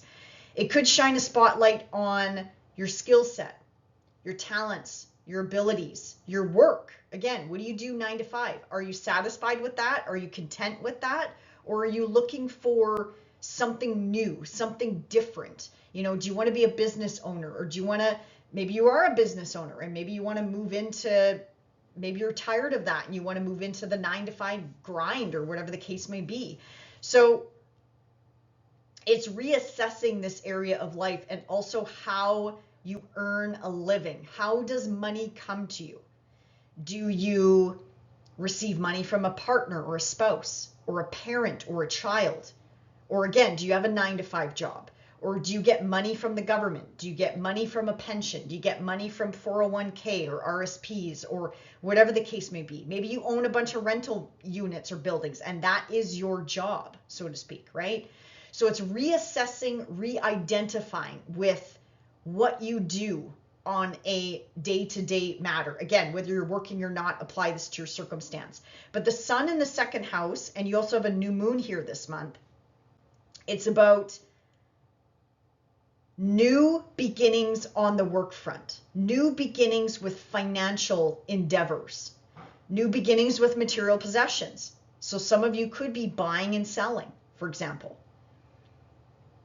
So going back to this new moon, Leo, this is really interesting because if you, and I apologize if I'm jumping around here, the dates are listed on the slide here. So I'm going to jump to the new moon in Virgo, but the sun, as I mentioned, is illuminating your first house and second house that we talked about.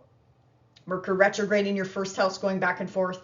But now this new beginning that's trying to start fresh in this second house. I really like this new moon. First of all, it's at 0 degrees, very potent degree point. And also it's a new moon. So it's like dual new beginnings. And for those of you with a late degree Leo placement, so I'm going to say 25 degrees to 29 degrees of Leo. This new moon is similar to the new moon you had last month, because it's so close to you. It's kind of like putting your ear up against the wall, right? And you can still hear something, muffled sound, something. You're getting the vibration of something, right? You're feeling connected still to something or someone.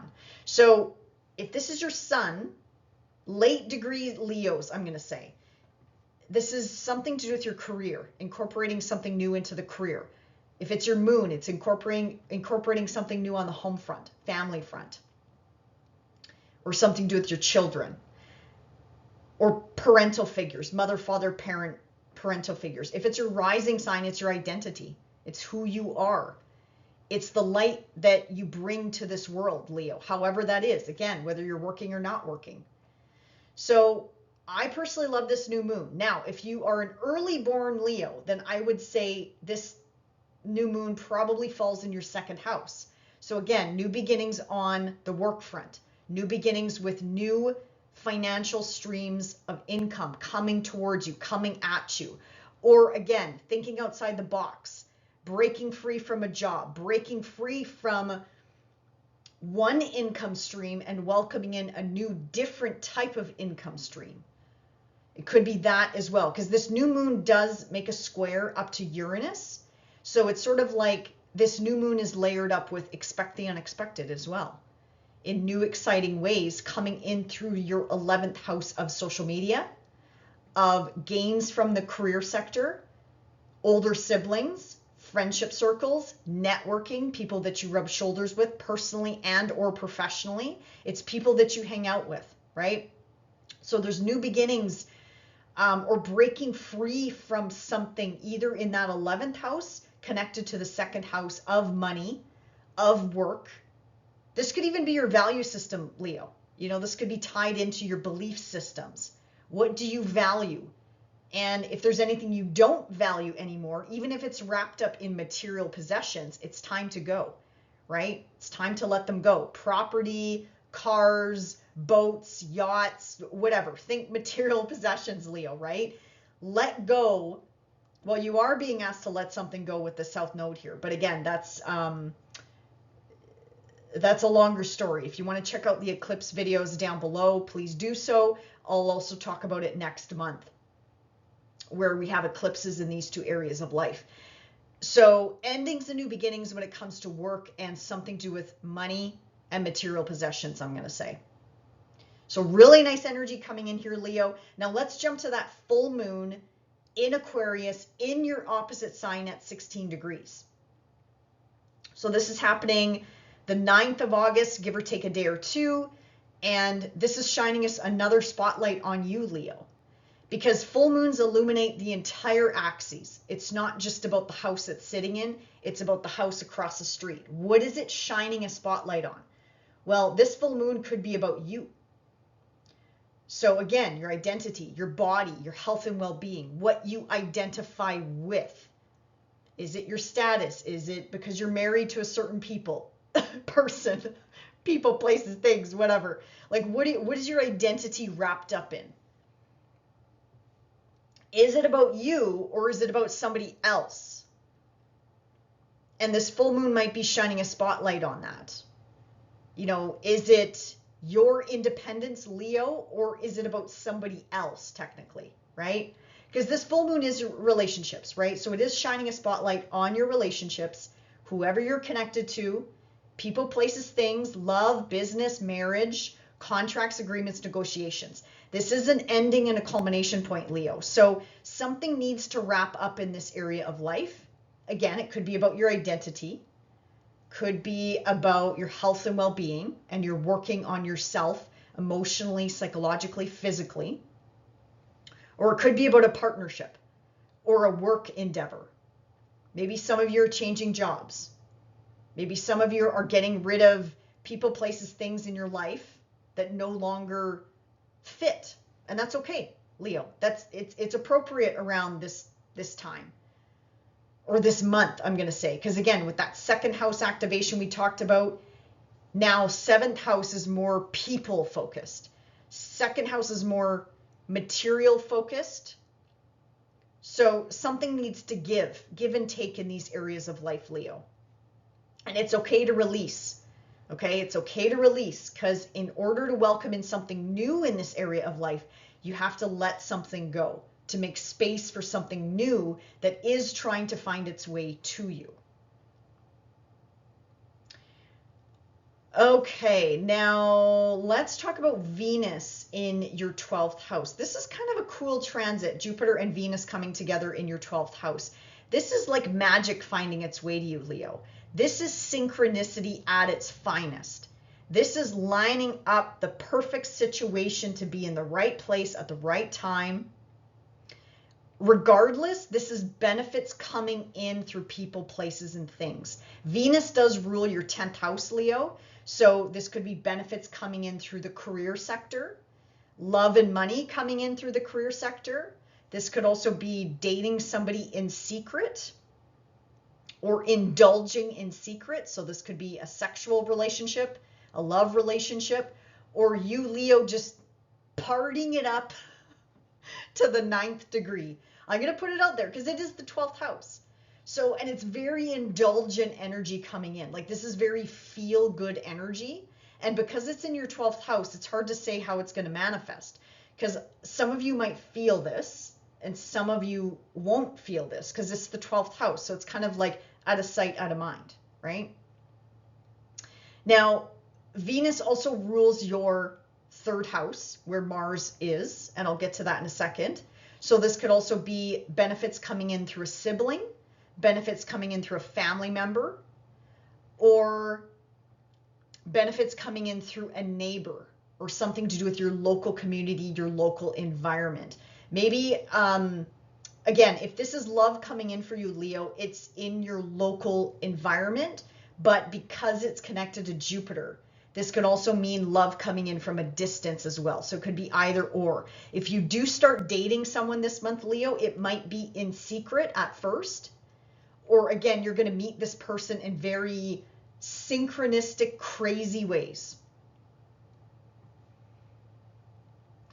This is also finding money in unexpected ways, money coming to you in unexpected ways. I'm not saying you're going to like win the lottery.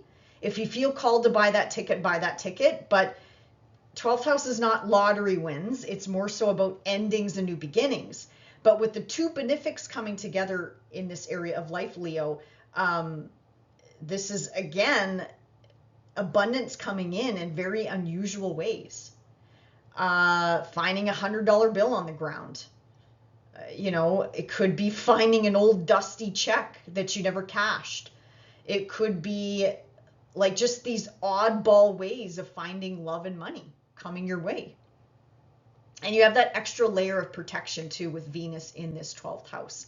Now, if that doesn't resonate with you folks, this is really good for shadow work, psyche work, working on yourself, your image. It's about courage and strength and finding yourself again. Because this is, at the end of the day, the house of endings, awakenings, spirituality, spiritual growth, spiritual expansion. This is also your hidden gifts, talents, and abilities. So maybe, Leo, you're working on something behind the scenes and you're getting ready to launch or bring something forward into your life or into the spotlight over the next year. So this could be so many different things, you guys, but I hopefully one of those things resonated with you. All in all, this is blessings coming in, but just know you can take it to extremes, right? Overindulgence is a real thing. Overspending is a real thing. Going big or going home, as you know, is a real thing, right? So anyway, you utilize this energy however you want, but it is good energy coming in, I think, anyway. Let's see here. Let's now jump to Mars in your 3rd house. So Mars is making opportunity aspects up to you, Leo, during his transit through Libra. This is interesting energy because Mars in Libra is very indecisive. So if you need to make decisions at work or in your business or whatever the case may be, you may find you're like gut checking yourself a lot. And that's okay. That's what Mars does here. He asks us to consider other people's needs, other people's opinions, and that's okay. because we need to think about other people while Mars is transiting or activating your house of Libra. This could also be finding love locally in your local vicinity. Some of you could date a neighbor, for example, or again, start dating somebody at work in secret. In secret, I'm going to say, possibly. But anyway, this is pouring energy and action and motivation and passion into third house matters. So this is about transportation, however it is that you get around, technology, little gadgets, tech gadgets, upgrading them, reconnecting with family, friends, loved ones, extended family members, again, neighbors, neighborhoods, things like that. Reconnecting with people maybe that you haven't seen in a long time as well. Mars here, though, is a double-edged sword. I'm going to put it out there. You could be feisty, Leo. You could have sharp words. Your mind is very sharp as well when he transits this area of life. So I feel like you're going to be on point. You're going to be sharp, and that's going to help with Mercury retrograde in your sign. So if you feel like you've been fumbling, bumbling along, or confusion, Mars hopping into your third house should help sharpen the mind and help you, man, if you have to do any upgrading skills, tests, going back to school, educational pursuits, Mars in here is going to help you focus in on that and hone in on that and just go after it and get it done. So that is one benefit with Mars being in here as well. Let's see here. Yeah, not the best time to pick a fight with your neighbor, Leo. I'm just going to throw it out there. I mean, it might be you, it might be them. They might be crotchety. I don't know. They might get upset about something. Or again, you might have words. This is exchanging words with someone. It'll manifest differently for everyone, but I'll just put it out there.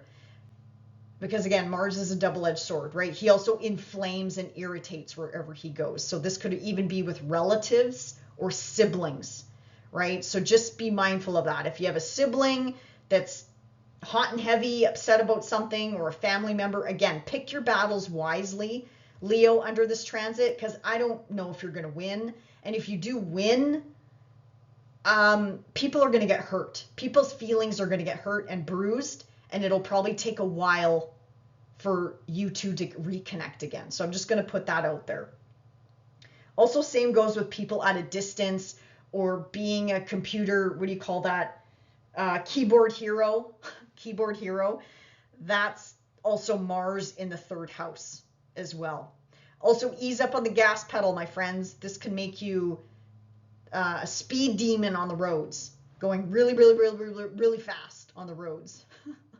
And then Saturn in your ninth house is like, okay, here's your speeding ticket. Here's your 600 parking tickets coming back around to bite you, Leo. So anyway, just things like that, like road rage.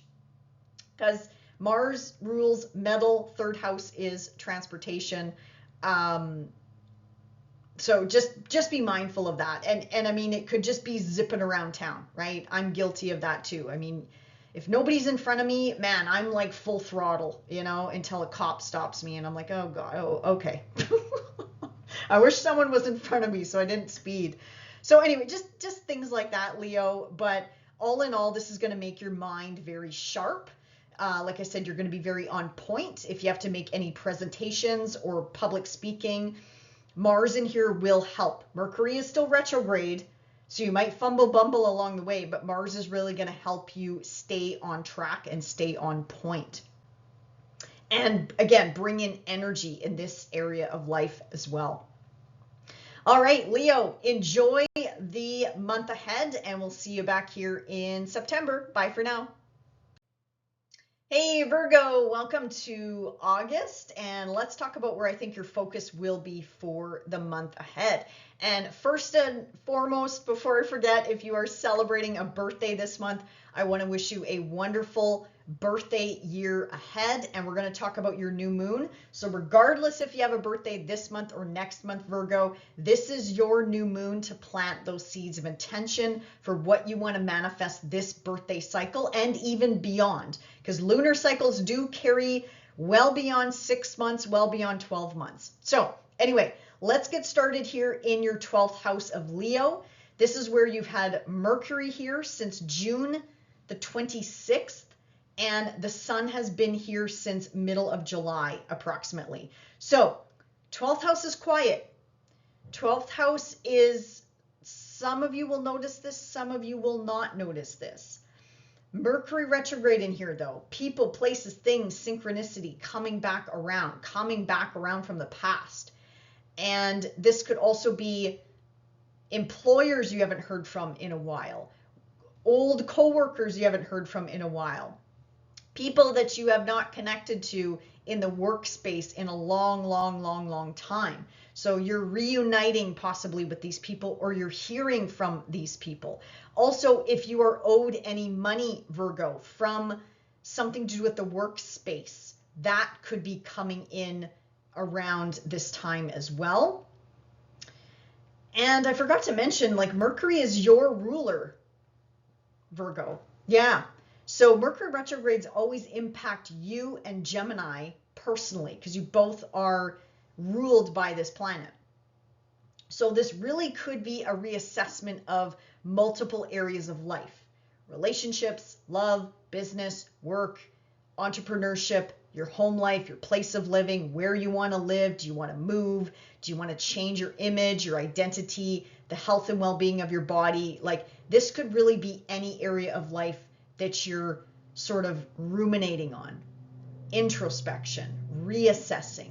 Where is your time, your energy, your effort going, Virgo? 12th house is also about awakenings and spirituality and a focus on letting things go once and for all. And that's also a bigger theme for you, Virgo, because you have the South Node in your sign. And you will have the South Node in your sign, I think, for another year. But the eclipses anyway go well into 2027. So this energy will be with you of healing, of letting go, of solitude, of taking care of yourself for quite some time. Let's see here. 12th house is also about your hidden gifts, talents, and abilities, Virgo. So reassessing something. Maybe you launched something in the past and you're now reassessing the technology, reassessing your website, reassessing your marketing, reassessing your whatever. So you are preparing for when your ruler comes into your sign, which is September the 1st, and when the sun moves into your sign on or around the 22nd of August. So this could also be launches, Virgo, but I can appreciate not all of you are going to be doing launches, but it could be. The possibility is there, or I'm hearing like a relaunch of something. A relaunch of your services, or maybe you're launching a new service, for example. And again, healing on multiple levels, multiple, like, physical, emotional, psychological as well. Now, once the energy pours into your first house, so the sun, once the sun touches that 0 degree mark of Virgo, you should feel re-energized. You should feel like, okay, I got my groove back. Now, if you don't, I would say wait until the end of the month. Mercury is out of shadow. He's getting closer and closer to, again, that 0 degree mark. And that's going to definitely re-energize you as well when the sun and Mercury are in your first house. And I'll talk about that. I'll remind you about that next month as well. But anyway, new moon in your first house, sun pouring into your first house. This is all about you. This is your physical appearance. This is your identity. This is the health and well-being of your body. This is how are you taking care of your body. This is any sort of big life themes and changes. Because again, the first house, anything in the first house ripples out to multiple areas of life. Even with Mercury going back and forth in your 12th house, same thing. I'm getting the same feeling here, is like whatever you're working on right now, shadow work, healing, solitude, reassessing, taking a vacation, taking a break, percolating on something, it's going to impact all areas of life. So your relationships, love, business, family, home, career, you name it, retirement, whatever stage of life you're in right now. This is going to stand the test of time. It's like you're setting yourself up for the long term here, Virgo. Now, going back to that new moon, just to remind you, new moon in your sign on August the 23rd at 0 degrees, a very powerful degree point. If you have anything, I'm going to say around 0 to 5 degrees, this is going to impact you personally. Regardless, this is your new moon, Virgo. Okay, even if you're a late degree Virgo, this might be in your 12th house or your first house. Depends on the house system. Okay, so regardless, this is a new you being born. You're being asked to step into something new, a new identity. And again, let go of things that are just not working in your life and start doing things for you, not so much about other people. I'm not saying forget about them and cut everybody out, but this is about you and the life that you want to live and the life that you want to break free from. Because Uranus at the top of your sky is definitely, he's just getting started with you. And on top of it, he's squaring this new moon, this new beginning in your first house of identity. So this is definitely a new you, I'm going to say, being born, Virgo. And this is going to definitely cascade. They're showing me years down the road. This is beyond the lunar cycle, they're saying.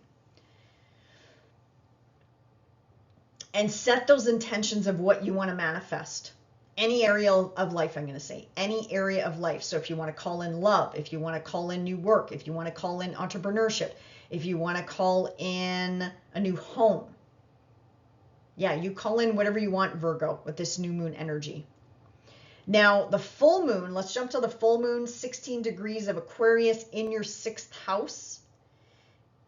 Very busy house. So this is day-to-day duties, responsibilities, driving the kids here, driving the kids there. It's almost like that back to school mentality, back to routines, back to work, the vacation's over type of thing. Your rest and relaxation, Virgo, might come to a screeching halt this month, but that's okay. You're going to be ready. You're going to be just ready to take on something new, especially the last half of August. You're going to really, I think, feel this energy. So endings and culminations with work, with clients, with responsibility and duties are going to shift and change. Your health and well-being is going to shift and change. Pets and animals. Maybe they need some extra attention or TLC. Could be about them as well. Could be about changes in the workplace.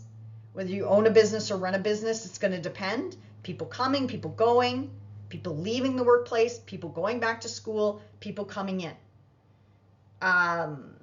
Contractors, people that work with you or for you. Again, this could be a cycle out thing. One contract is done. Okay, now you got to hire somebody else to do this for you. Right? Whether it's around the home, around the business, or again, people that work with you or for you, or something to do with rental agreements, rental contracts, if you own rental buildings, rental units, again, tenants coming and going, Virgo. So yeah, I feel like Virgo, you could have a busy month ahead. You know, this is going to hit your charts differently, but I love this. I just feel this fresh new energy that is coming in for you, and that breath of fresh air at the top of your sky with Uranus coming into your 10th house. If you want to learn more about that, check out all the links below. I made separate videos about these heavy hitters. These videos, I more so focus on the personal planets, not so much on the outer planets, unless there's a big aspect happening. So let's jump to Venus here. Venus in your 11th house. This is really nice for those of you open to meeting somebody new. This could be love coming in. Also, Virgo, your status might change this month. Yeah, status change I'm hearing. So going from, this could be on the job front, because our status could be wrapped up in our jobs, our careers, or this could be a relationship, like moving into a new relationship or ending a relationship, okay? If you're happy in a relationship, don't worry about it. I'm not talking about you. This is for those of you that this resonates with. So anyway, because I just heard status change. Okay. Anyway, sorry, going back to Venus in the 11th house. Venus in the 11th house could bring in love if you're open, if you're wanting to meet someone new. This is love coming in from friendship groups, friendship circles, people that you know, kind of like third parties, right? The friend of a friend hooks you up with somebody. Or this is finding love on the internet, social media. This is finding love, let me think here, memberships, groups, affiliations, associations, people that you, like a networking event, you could meet somebody there. Now, if this isn't love and that doesn't resonate, or you're not interested in that and you're in a secure, solid relationship or marriage, this is think business, think gains coming in from that 10th house, monetary gains, growth, expansion on the social media front, reaching a higher, wider, bigger audience, your social media presence expanding, your YouTube channel expanding, your platforms getting more traction, more followers, more viewers, you gaining revenue from these platforms. Again, rubbing shoulders with the right people, being in the right place at the right time, luck finding its way to you. The 11th house is very lucky, Virgo, but if you feel called to buy that lottery ticket, I'm not big on predicting windfalls, because I'm all about, we make our own money. We manifest our own abundance. Plus lottery wins, I got to see it 3 times in your birth chart. So this is just one transit I'm seeing. If you have activations in the 5th house or the 8th house, could be a different story, Virgo. For those of you that know your birth chart, just watch out for things like that. But the 11th house is very lucky, very lucky. It's a social house. It's a relationship or a relating type of house, and benefits coming in from these walks of life, older siblings, friends, networking, being in the right place at the right time, synchronicities coming in, Virgo, to help you and benefit you in some way, shape, or form. And did I say reaching a higher, wider audience? Yes, I think I did. Yeah, that could be possible as well. What else with this transit? Yeah, and Venus is also bringing in opportunity to your Virgo planets, placements, points, whatever you're watching for. So again, wherever Venus goes, she attracts love, money, beauty, and harmony into this area of life, or from this area of life into your Virgo planets, placements, points. So if it's your moon, this would be benefits coming into the home, especially if you work with homes or from home. If it's your sun, it's benefits coming into the career, benefits coming into the mother, father, authority figures in your life. And if it's your rising sign, it's benefits coming into the relationship, a relationship coming in, or some sort of benefits coming towards you personally or professionally. Now, last but not least, Mars. Mars has now moved from your sign into your 2nd house. So this is going to make you go after work matters if you do work. Now, if you don't work, this is about financial situations, or where is your money going and coming and going. What are you spending your money on? Mars in here can make you really want to spend a lot of money, because that's what Mars does. Wherever he goes, he energizes this area of life, but he also makes this go really, really, really fast. So think of you burning through money, or you spending on big items, big ticket items, right? Regardless, this is a reassessment or a focus on your finances and your resources. Buying and selling is appropriate as well with Mars in the 2nd house, especially for selling. Cut, end, sever. That's what Mars does. So cut, end, sever, get rid of things that you don't need anymore, Virgo, right? And you can make some money on that.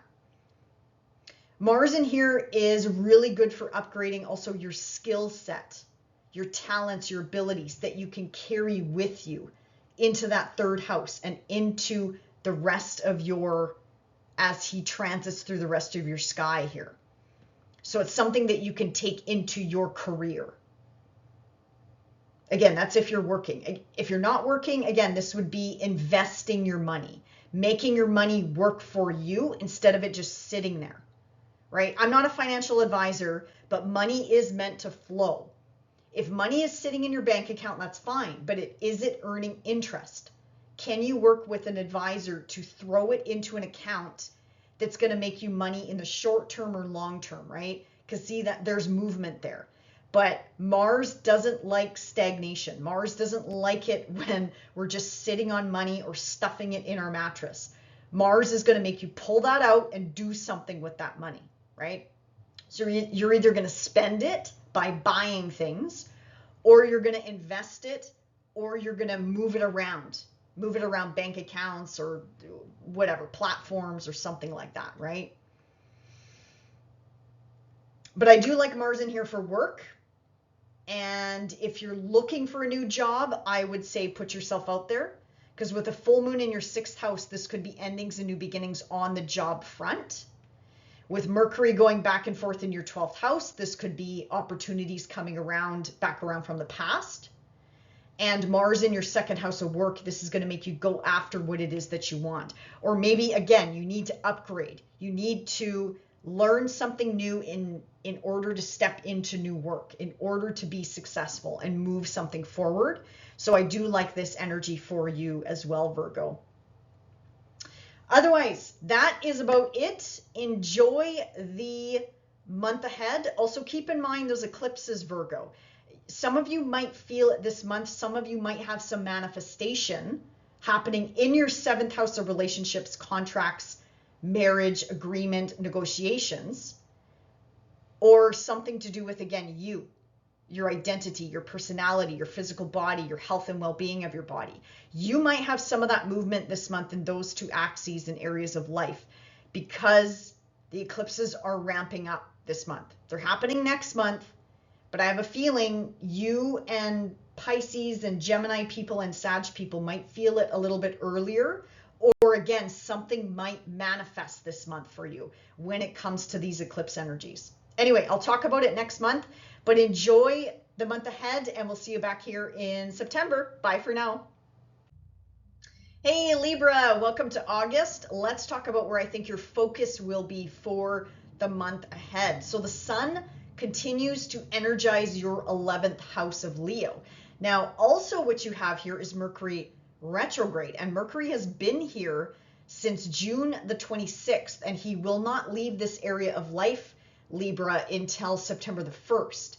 So you are going back over old ground in this area of life. Plus, on top of it, the sun is still energizing and putting your focus in this area of life. So the 11th house is gains, usually from the career sector. But for those of you that aren't working, this could be, again, gains from investments, gains from foreign lands, foreign shores, people from a distance, gains from, I don't know, how are you supported? Libra, right? How are you supported financially? Who sends you money?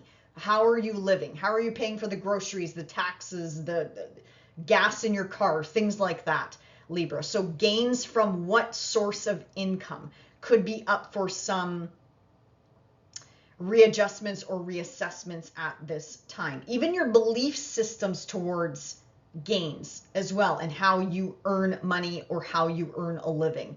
11th house is also well, it's a social house. It's a relationship house. So this is about people that you surround yourself with. So friends, groups, associations, affiliations, networking, personal, professional connections. This is also the house of long-term commitments and goals. Your hopes, your wishes, your dreams also reside in the 11th house as well. So you're not only not only thinking about it, there we go, you're also reassessing, revising that. Friendship circles, for example, should lift you up and light you up, Libra. So if anyone around you doesn't support you, doesn't lift you up, doesn't light you up, even those connections that you make, memberships, associations, affiliations, if they do not resonate with you, I'm not saying cut and sever the relationship. You might have to, especially with Mars in your 1st house. Or you just distance yourself, right? You just distance yourself from those individuals, or you take on a new role. So maybe you're doing everything, Libra. Maybe you're the president and you're running the show and you're doing everything in this club or membership. Maybe it's time to pass the reins to somebody else or share the duties and responsibilities with somebody else, Libra. You don't have to do everything alone. You can ask for help, right? Or maybe it's time to incorporate technology to make your life a little bit easier. The 11th house is also social media and internet. 11th house is also older siblings, if you do have older siblings as well. Now, once the sun moves into your hidden 12th house, you also have a new moon and a new beginning in this area of life.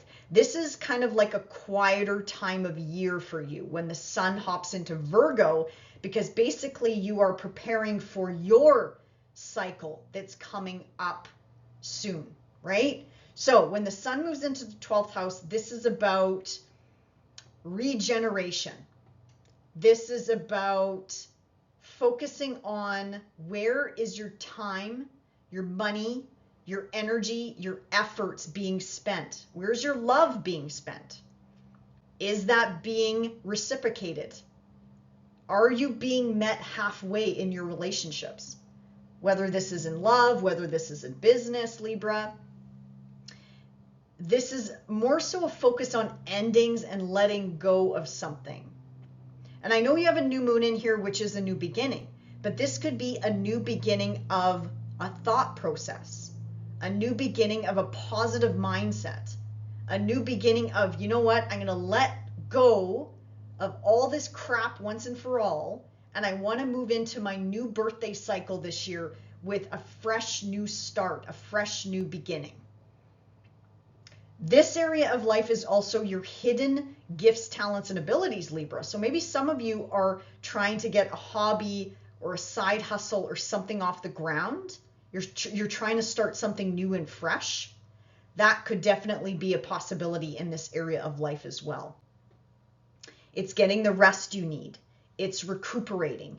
It's healing mentally, physically, emotionally, psychologically. It's shadow work. Like the 12th house can be quite heavy, but we have to go through this energy in order to get to the first house. So again, it's a death and rebirth here, starting of a brand new cycle. Now I'm getting ahead of myself here, but it's preparing for that brand new cycle, right?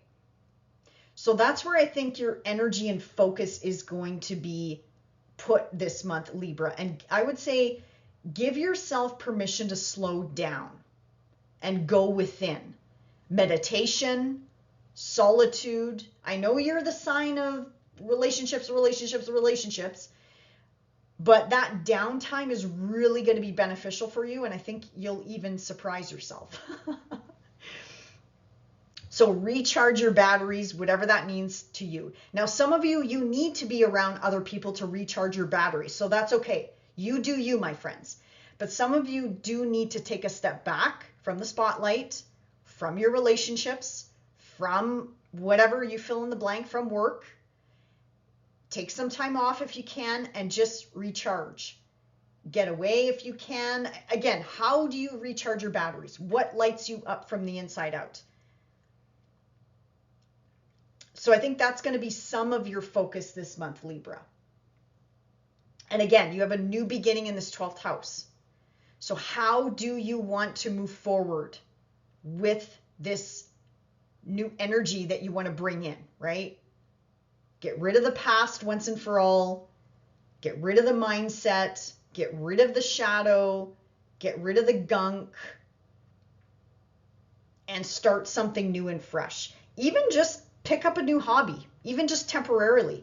Scrapbooking, like I said, meditation, metaphysical work, tarot, spirituality, religion, belief systems, like anything really, even if it's just temporary. Just do something different to shift your energy around this time. So either around or on the new moon on the 23rd, or again, when the sun moves into Virgo. So this is starting on August the 22nd. Well, again, and the next day we have, or the same day, depending on where you're on the planet, we have this brand new beginning.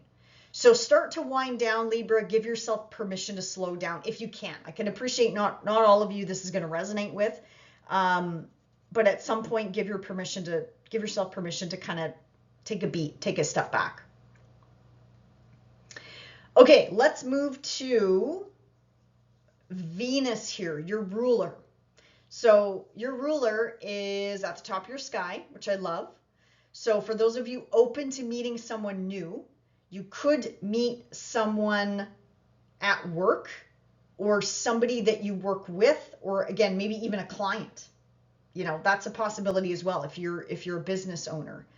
Now, if that doesn't resonate, if you're in a solid relationship, this could be about taking your relationship to the next level. Sorry, my nose is driving me nuts. It's so itchy. Taking your relationship to the next level, moving in together. This is marriage, okay? Like Jupiter, Saturn, I see in your 7th house. This is like a status change, Libra, for you. So that means could be work, you know, could be a change of work. I also heard for some of you a change of residence. Could be a change of residence. That's possible if your midheaven, your true midheaven runs through here. That means it's hitting your IC as well.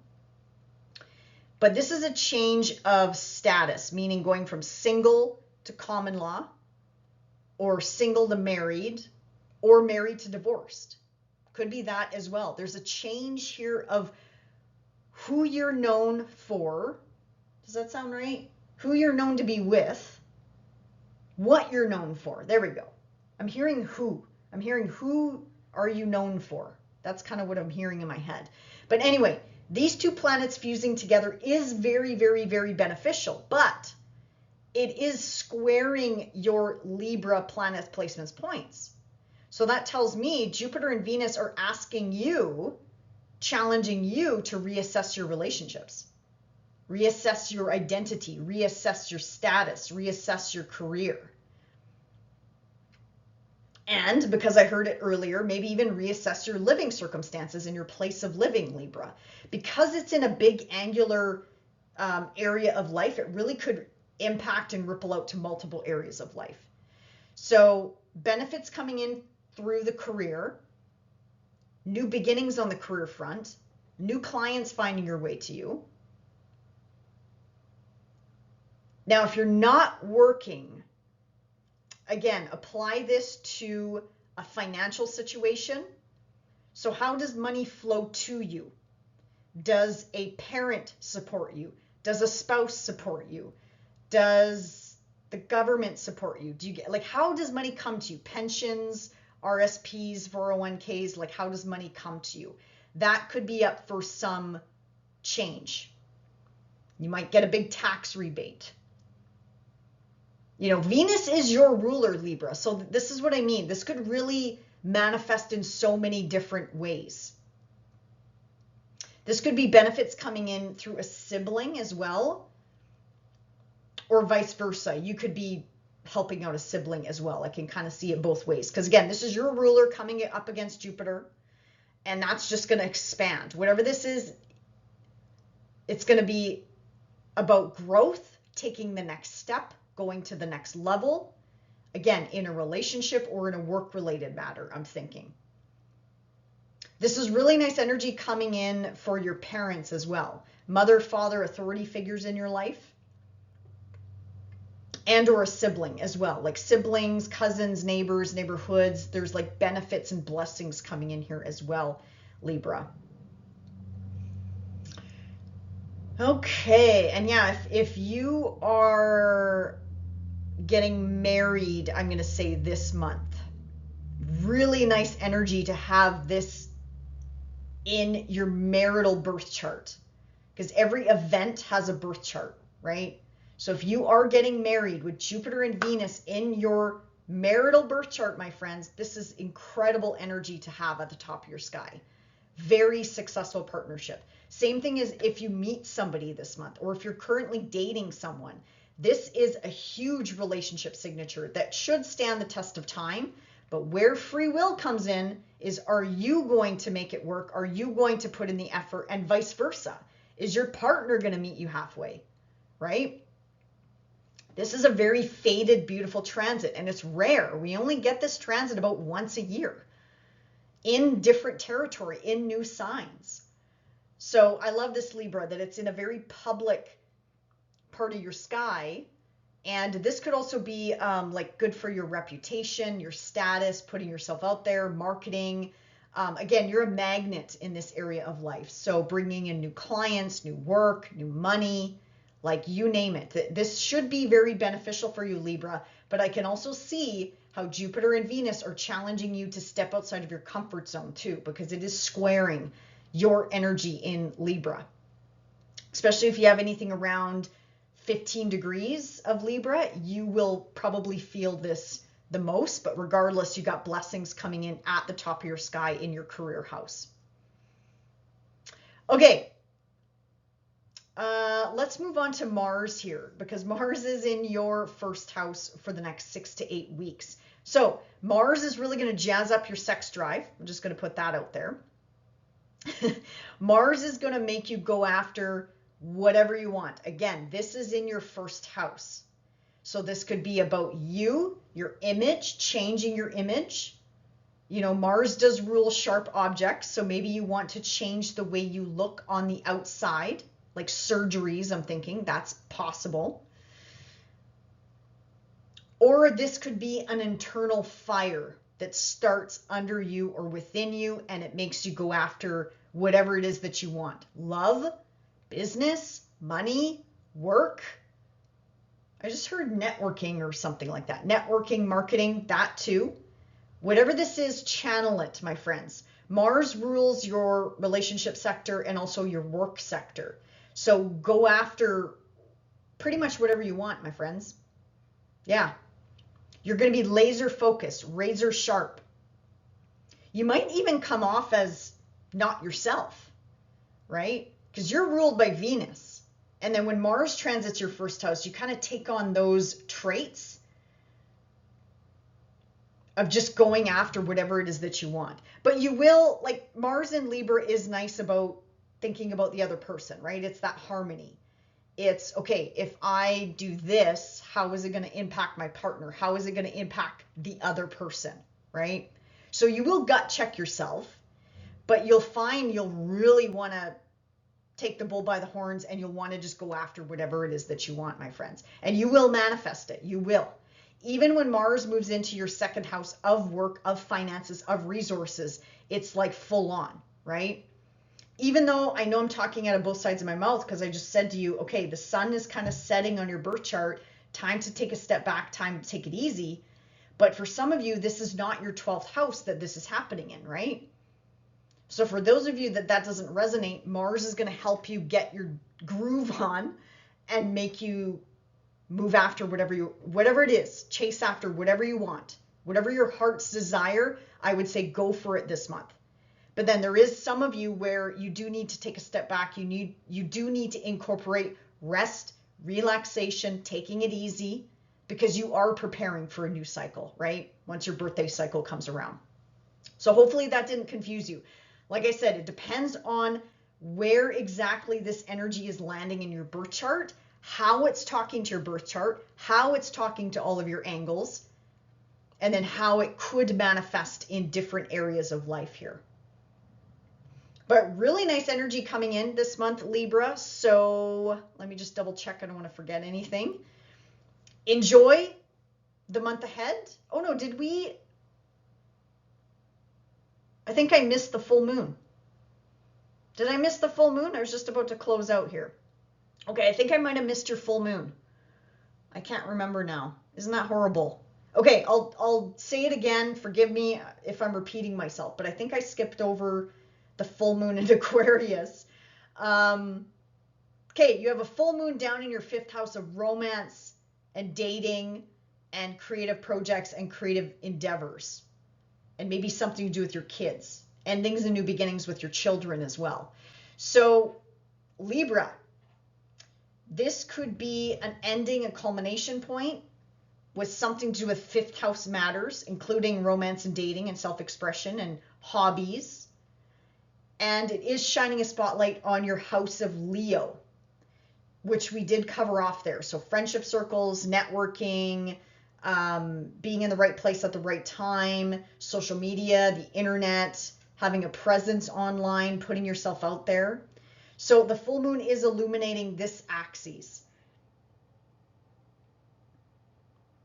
Also, luck could be finding its way to you. Again, another relationship signature here, because the full moon is making a harmonious aspect to your energy, especially if you have anything around 16 degrees. endings, new beginnings with work, home, family, foundation, your place of living, love, business partnerships coming in, like endings and new beginnings with contracts, agreements, negotiations, Libra. So that could also be happening around August the 9th. Could also be endings and new beginnings with an older sibling, or friendship circles or groups or memberships that you belong to. Again, that we talked about. Your role in these groups, there might be something you need to reassess in that area of life or change up during Mercury retrograde and also around this full moon. But otherwise, Libra, I think I covered everything off and didn't forget anything this time. So enjoy the month ahead, and we will see you back here in September. Bye for now. Hey, Scorpio, welcome to August, and let's take a look at where I think your focus will be for the month ahead. So your focus will continue to be on career matters, career situations. You're also reassessing something here with Mercury going back and forth in this area of life since June the 26th, actually. So 2 months Mercury will be in this area of life for you. This could also be something to do with mother, father, authority figures in your life. You as a parent as well, Scorpio, could be up for some illumination, I'll say. Like, again, wherever the sun goes, shines a big, giant spotlight and also infuses it with heat and energy. So we can't ignore it anymore, right? So any sort of changes or challenges that you've been having on the work front or with a parent or you as a parent, that could definitely be up for some review and some revision. Also, your status lies in the 10th house. Also, Scorpio. So what do I mean by status? Going from single to common law to married, or vice versa. Common law or married to single, divorced, whatever the case may be. Now, don't panic. I'm not saying all of you are going to get divorced and blah, blah, blah, blah, blah. Okay. This is only for those of you that resonate with this energy, right? That means you're probably moving through it right now. So it shouldn't be a shock if I'm telling you that. But regardless, your status is changing, possibly relationship status or work status. Maybe you are changing positions. Maybe you are changing jobs, or you're thinking about it, Scorpio. You're reassessing that. I would say it's okay to take your time, my friends. No need to rush or move forward with force. But once Mercury goes direct on the 11th of August, I'd say all systems go. If you want to start applying to jobs, interviewing for jobs, I'd say go for it.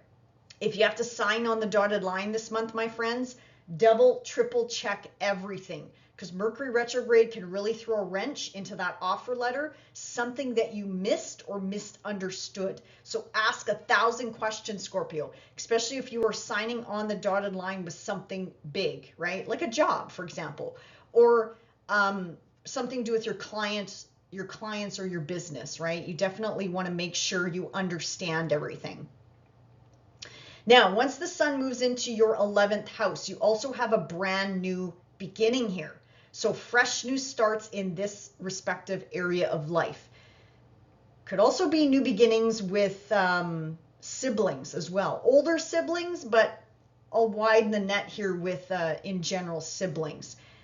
Friendship circles, groups, affiliations, associations that you connect with. Your role in these groups as well. Something could be up for some change here. New friends coming in. New memberships or affiliations that you can connect to are coming in as well. Your hopes, your wishes, your dreams.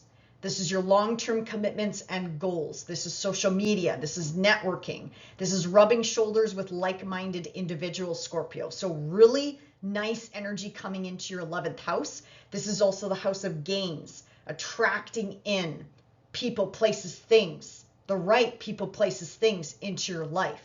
So it's also luck is kind of layered in here as well, Scorpio. So really nice energy, really nice new beginnings in this 11th house. So I'm going to jump around here, so forgive me, just so I don't repeat myself and drive you nuts. But new moon, new beginnings, new fresh starts in this 11th house on or around the 23rd of August. And also if you have 0 degrees, anything at 0 degrees of Scorpio, that's also going to be layered in here. So if it's your sun, it's the career. If it's your moon, it's the home life. If it's your rising sign, it's your identity. It's the body. It could be the health and well-being of the body, or it could be a relationship coming in. A new relationship could start under this new moon as well. Okay, let's jump to the full moon. Yeah, the full moon down in your 4th house. So this is happening on August the 9th, full moon in Aquarius, 16 degrees. If you have anything around 16 degrees of Scorpio, you're going to feel this the most. So endings and new beginnings on the home front, my friends.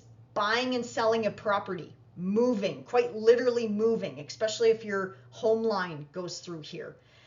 Changes on the home front with a parent. Changes in a mother's life, changes in a father's life, changes to you as a parent, your parenting style, parenthood could be in the spotlight in some way, shape, or form. But this is endings and new beginnings. So maybe the kids are going off to school, there's people moving out of the house. Again, buying, selling real estate property, maybe you are selling the house, maybe you are moving into a new property this month. Now, if it's not the home life that's in the spotlight or changes with a parent or a grandparent, the full moon shines a spotlight across the street upstairs in your house of Leo that we talked about. So if it's not home, this could be changes again or the spotlight again on your career, something to do with career, work, status, reputation, the legacy that you want to leave behind. This full moon could also be highlighting that area of life for you as well, Scorpio. So these are big angles of your chart that are being highlighted. So this month ahead could be a life-changing month. Also, those eclipses I'm looking at could be bringing in some big change in multiple areas of life. Because again, eclipses could change a lot. Let's just put it that way. You could be feeling that this month. Next month, I'll talk about it a little bit more. But yeah, really nice energy coming in if you do want to change your circumstances, Scorpio. This will give you the energy, the motivation, the passion, the drive to go after whatever it is that you want, basically, and manifest, manifest, manifest. Okay, so Scorpio, let's look at Venus. Venus is moving through your 9th house of, this is a very busy house too.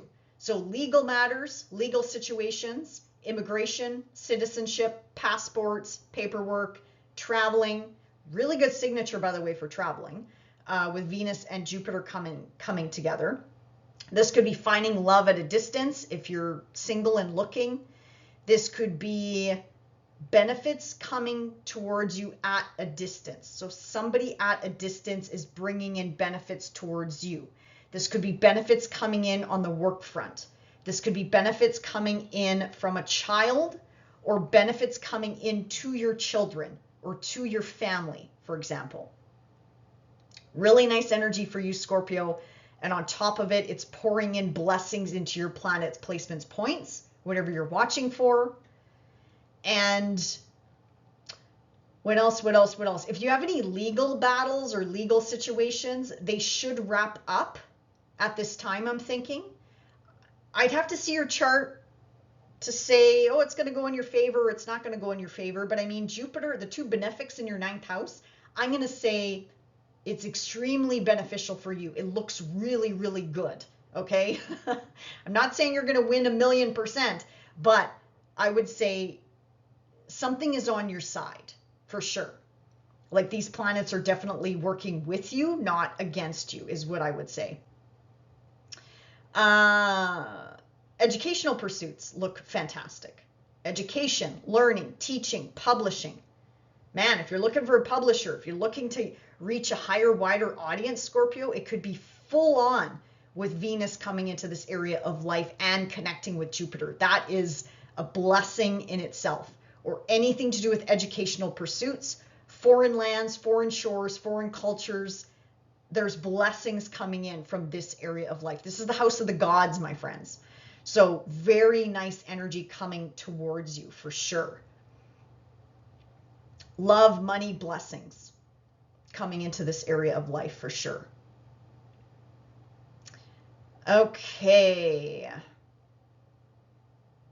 And then, yeah, last but not least, your ruler is moving into your 12th house. This is kind of interesting. So this is Libra. This is the house of Libra. So you could be, again, reassessing your relationship, Scorpio. Some of you could be, as I mentioned earlier, cutting, ending, severing a relationship or a marital agreement or a contract or, again, a separation from an employer, right? That could be a possibility. This is your ruler.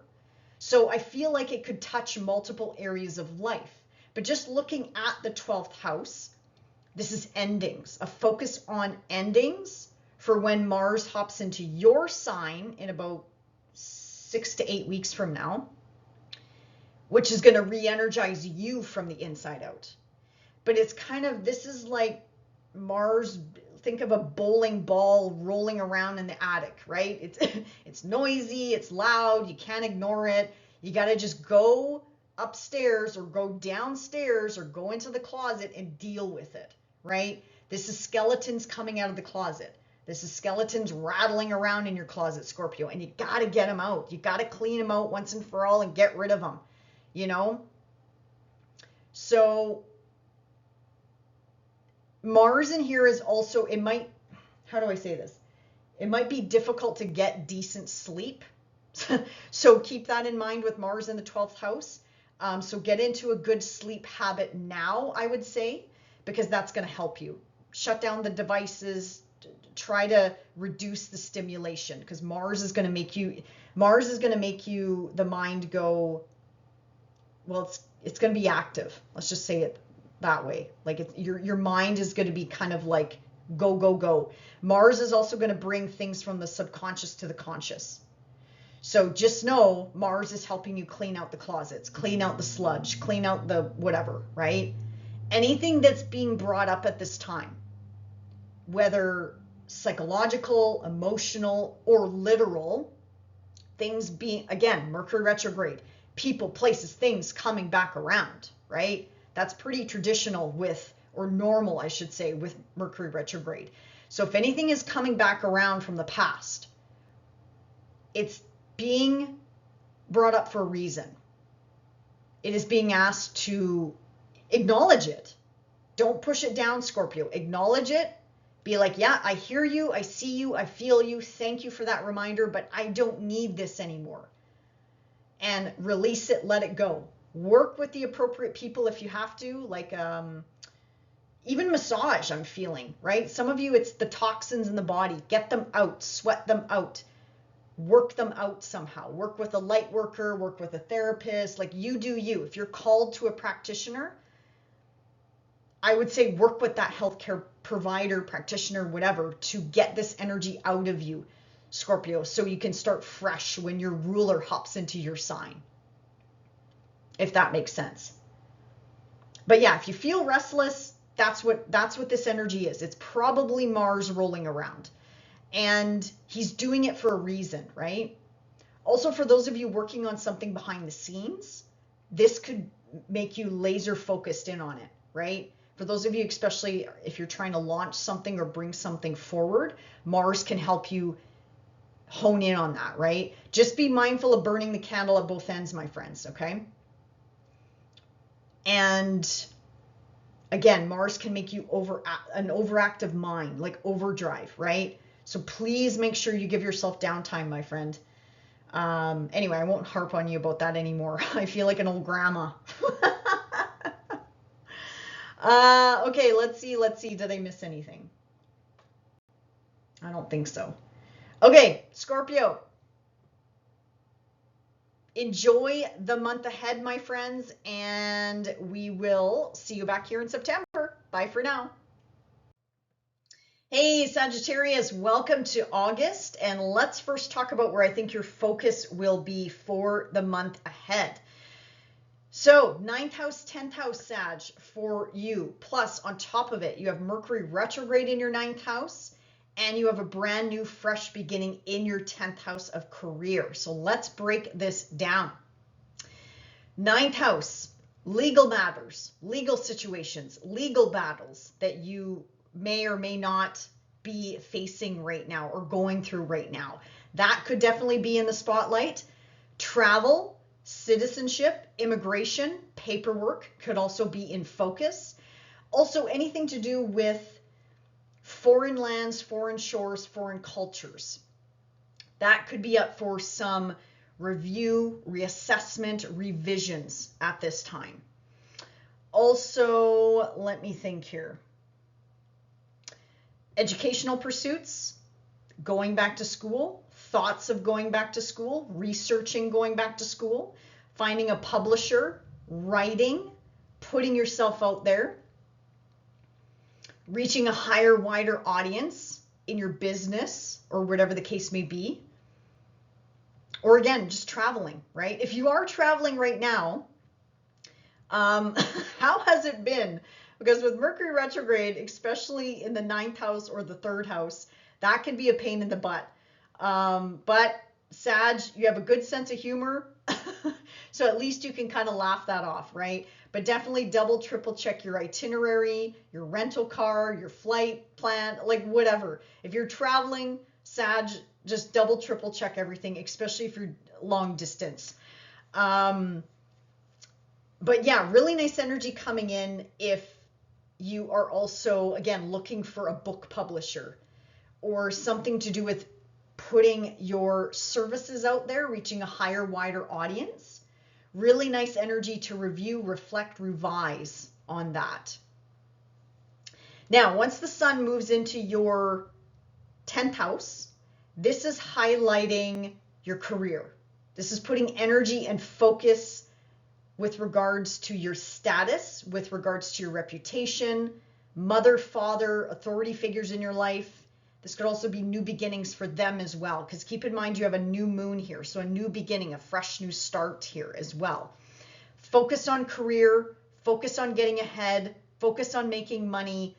Could also be focus on the home front as well. I normally would not say that, but I'm hearing that for you. I'm wondering if it has something to do with the eclipses, my friends, because you and Gemini and Pisces and Virgo might feel the eclipses this month. They are in September, but eclipses can manifest up to 2 months before. And for some reason for you, I'm hearing something to do with the home front or mom, dad, authority figures in your life. Could be in the spotlight or changes coming in for them as well. So definitely a public, like the top of your sky is lit up. So very public, not so much of an introspection month for you, Sag, but that's okay. It's gaining traction in the career, planting those seeds of intention. What do you want to manifest in this area of life? You know, what is your long-term commitments and goals? What is your, I'm also hearing reputation, something about your, status, reputation, going from single to common law to married, or vice versa. It could be about separating from your partner, separating from a business partner, moving away from someone or something. That's also status, right? Moving away from a career. New moon in your 10th house, my friends, this is a new job. Could be a new job, okay? I'm not saying it's going to be for everybody, but the possibility is there because it's making a square to your planet's placements and points.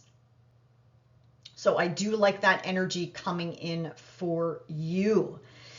Now let's jump to the full moon down in your 3rd house of travel and transportation. So full moon.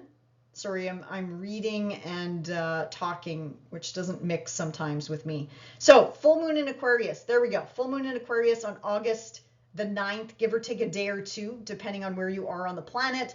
And again, this is infusing energy into your educational axes, right? Shining a spotlight up in that 9th house, what we talked about earlier. So educational pursuits, traveling, learning a new skill set, learning a new technology, upgrading your vehicle, upgrading your tech gadgets. If you do, though, again, hang on to those receipts because Mercury is technically still retrograde.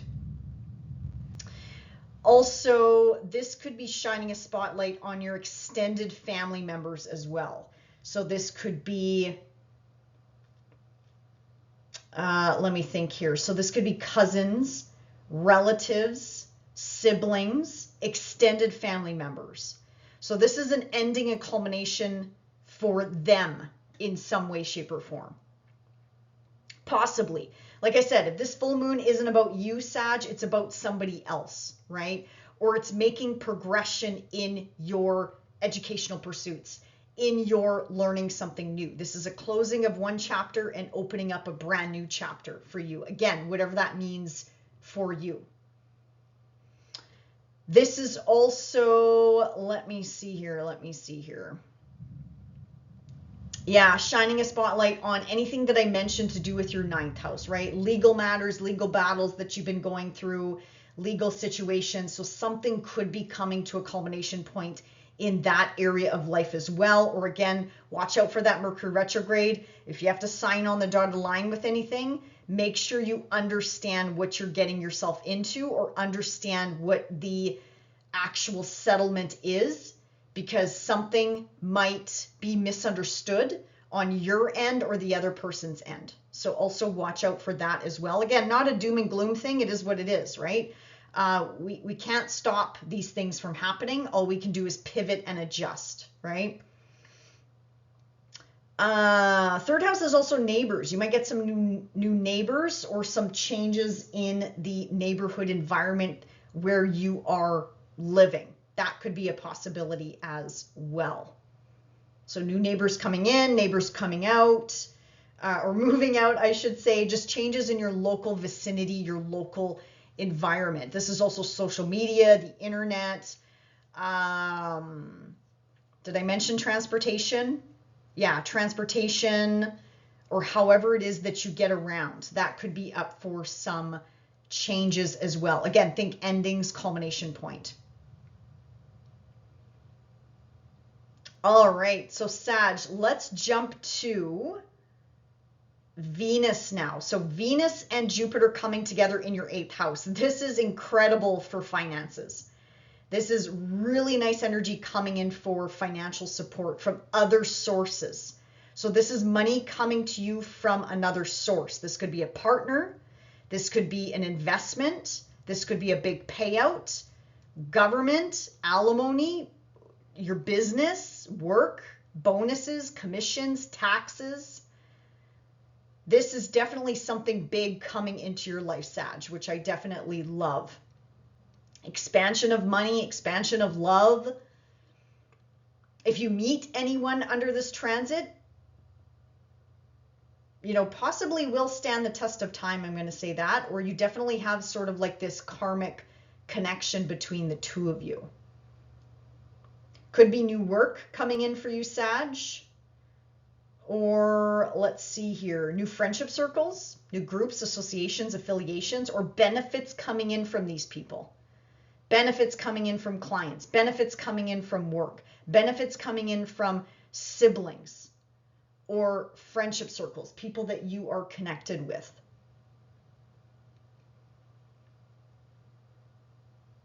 Let's see here. Yeah, really nice energy coming into your financial house.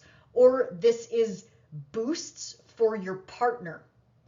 So benefits coming in to or towards your partner, your business partner, like whoever you're connected with, whoever you're in bed with, basically. So their income could increase at this time as well. So maybe it's not about you, it could be about them as well. But regardless, Sag, this is definitely lining your pockets in some way. Investments, inheritance, buying and selling a property, especially if you are selling property or material possessions, that could definitely benefit you as well. But regardless, finances look very good this month, or should somehow find their way to you this month. But now on the other side of this, you could spend a lot of money. You could go into a lot of debt, because again, this is a very feel-good transit. So just keep that in mind, Sag. I don't want to doom and gloom this, because I still think this is a really nice transit. But at the end of the day, it is your 8th house of debt. So you might purchase something big. So if you do buy a big ticket item, that would probably make sense with Jupiter and Venus coming together. or you could be going into business with a friend. That could be a possibility as well, or a friend or a family member loaning you money. That could be a possibility as well, or going into business with a family or friend. Somebody financing you. That could definitely be a possibility as well. All right, Sag, I think last but not least, let me see here. We have Mars. So we have Mars moving into your 11th house. So putting extra energy and focus into your friendship circles, your career gains, making you go after what it is that you want, considering the needs of others, and going after your hopes, your wishes, your dreams, your goals, your commitments, whatever you want. Going after those hobbies and interests, something that you want to monetize. Mars in here, though, can also cut and sever. So keep that in mind as well. If there's friendship circles that don't lift you up and light you up anymore, keep that in mind. Sag.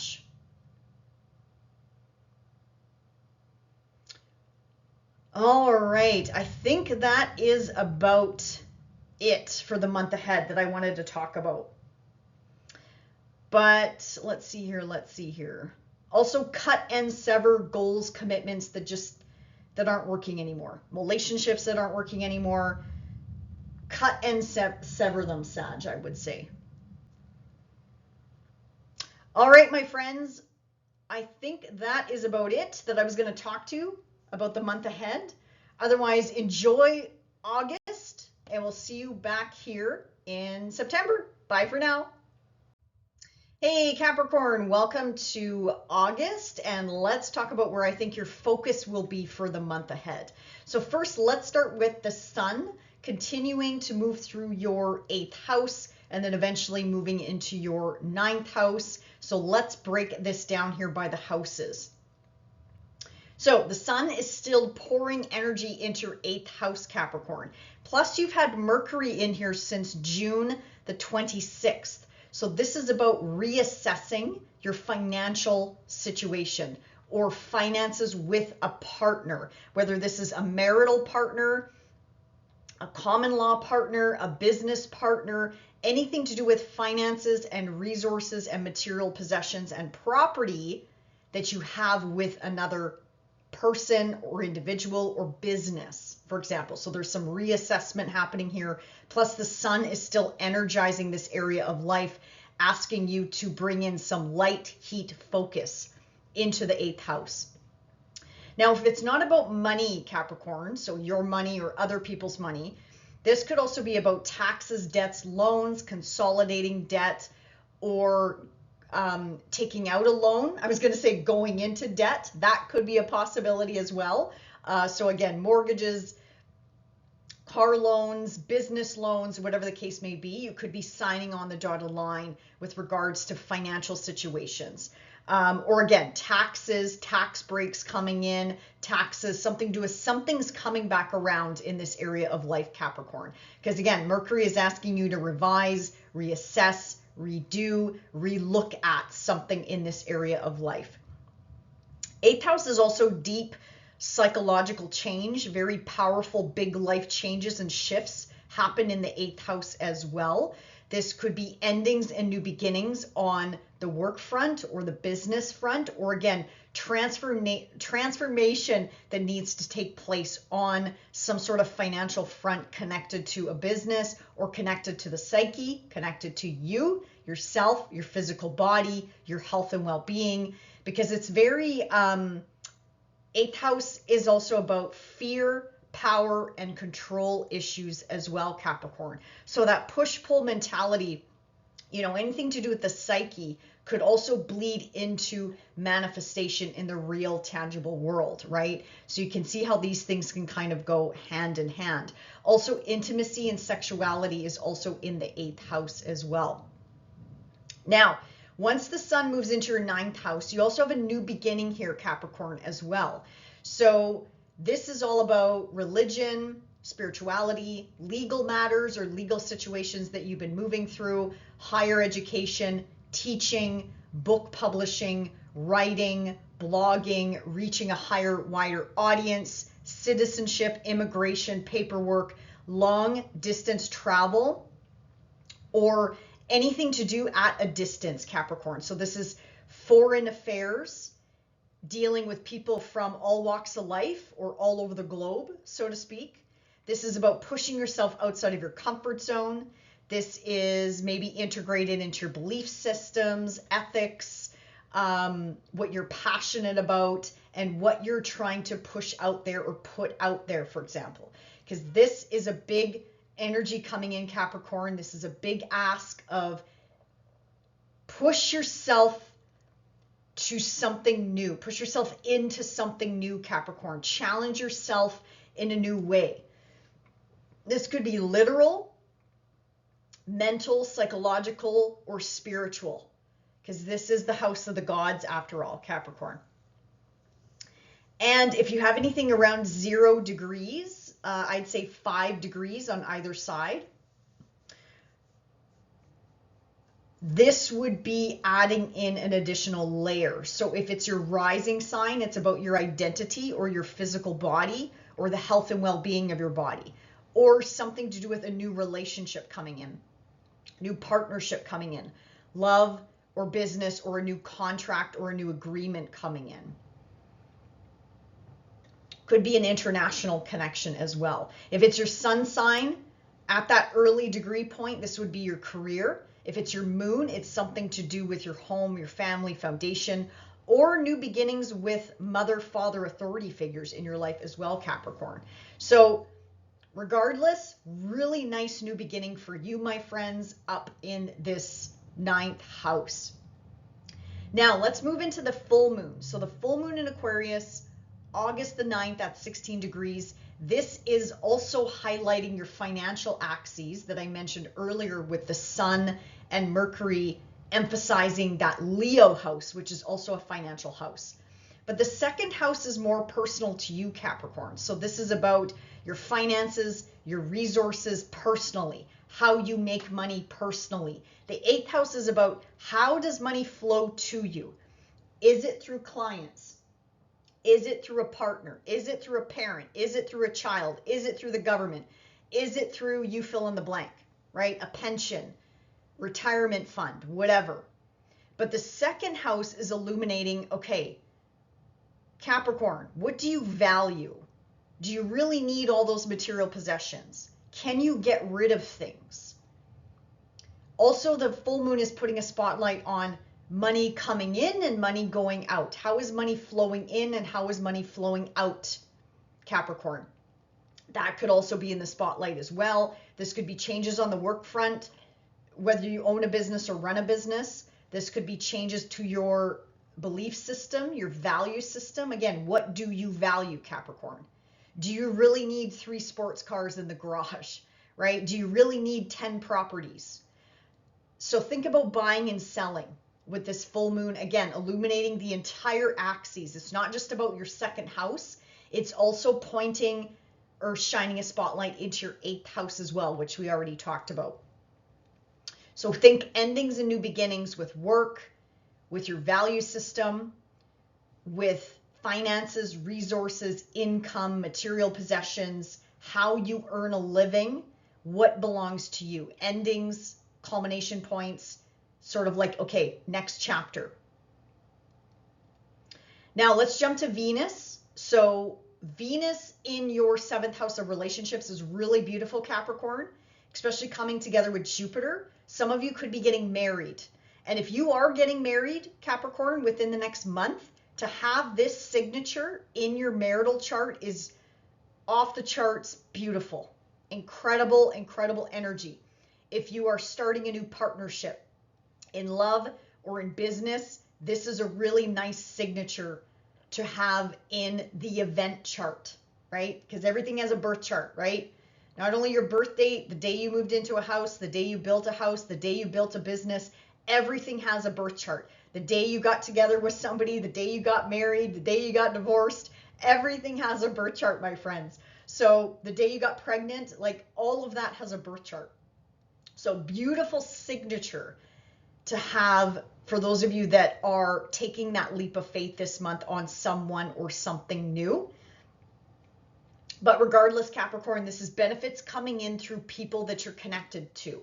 So this could be anybody, family, friends, loved ones, work, career, business, finances, resources, because Venus, after all, rules money. She rules over money. She rules your career house. She rules your 5th house. So love, romance could be coming in. A new partnership could be coming in. Could be starting a new family. I'll throw it out there. Could be a birth or pregnancy, I should say. But again, this has to be your true 5th house, Capricorn. And I can appreciate not all of you. Taurus is not your 5th house for every single one of you, right? So regardless, this is benefits coming towards you, blessings coming into your life thanks to your partner, thanks to somebody that you are connected to. Also, Capricorn, hobbies, launches, creative projects, creative endeavors. Excellent energy coming in for that. Monetizing a side hustle or a hobby, I'm also thinking of. Let's see here. Yeah, offers, contracts on the table, clients coming your way, benefits coming your way through clients, landing a big client, landing a big contract. Yeah, I would just say though, Capricorn, just make sure you're not burning the candle at both ends, my friends, because this is also a transit of taking on too much, because Venus coming together with Jupiter is also very indulgent. So you'll want to get lost in whatever this is, and you'll want to promise the world to this person. Just make sure you can do it, my friends. I know some of you probably you'll be fine, but again, this is an excess transit. We can take this energy too far. Yes, there is such thing as too much of a good thing. There is such thing as that. I know. I don't mean to be negative. It is what it is, Capricorn. 2 benefics coming together. I can't ignore that signature, right? Because this is going to manifest differently for each and every one of us. And this is where free will steps in. How are you going to utilize this energy within reason, within boundaries, and within balance, right? Because at the end of the day, you are ruled by Saturn. So you're not pie in the sky ideas. Like, you want grounded, well thought out plans before you take that leap of faith, right? So anyway, just keep that in mind, my friends. Okay, let's jump to Mars now. Mars is at the top of your sky. So speaking of your career, this is putting extra energy and focus and oomph into your relationships when it comes to business and career matters, or retirement. If your true midheaven goes through here, it's going to ripple down into your home life. So this decisions that you make this month could impact your home life, Capricorn. So I'm just going to put that out there. You could also cut and sever things in your business that are not working. Get rid of them once and for all. This will help you thin out the herd, so to speak. So if you own a business, run a business. Get rid of people that aren't working out. Okay, stop carrying that dead weight. And I know that sounds critical, my friends. I'm a Capricorn rising, so I get it. Like, that sounds probably really bad, but it's true. It's true. Like, if you are a business owner, it all comes down to the bottom line and making sure the right talent is in the right place, the right fit here. Like, stop making somebody who is a square peg, stop trying to shove them into a round hole. Let them be their own person, right? So cut them loose, let them go, right? It's not meant to be type of energy. But that's obviously not for all of you, okay? And I apologize if I sound cutthroat. I am very business oriented myself. Plus I work in human resources, so that's where I'm coming from, my friends. So I apologize if I rubbed you the wrong way. But anyway, Mars up here, yeah, you're not going to take any shit, Capricorn. It's kind of like what you say goes. You call a spade, and if people don't like it, then people don't like it, right? Like, who cares? Well, that's my opinion anyway.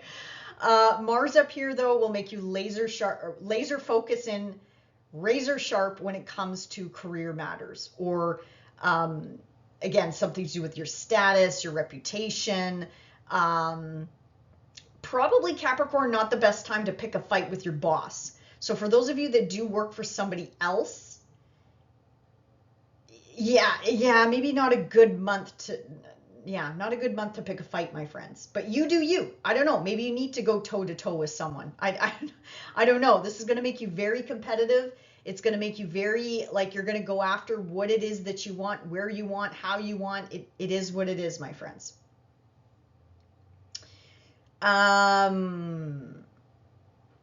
Also, yeah, same with your parents, mother, father, authority figures. I wouldn't recommend picking a fight with them either, or vice versa. They might pick a fight with you.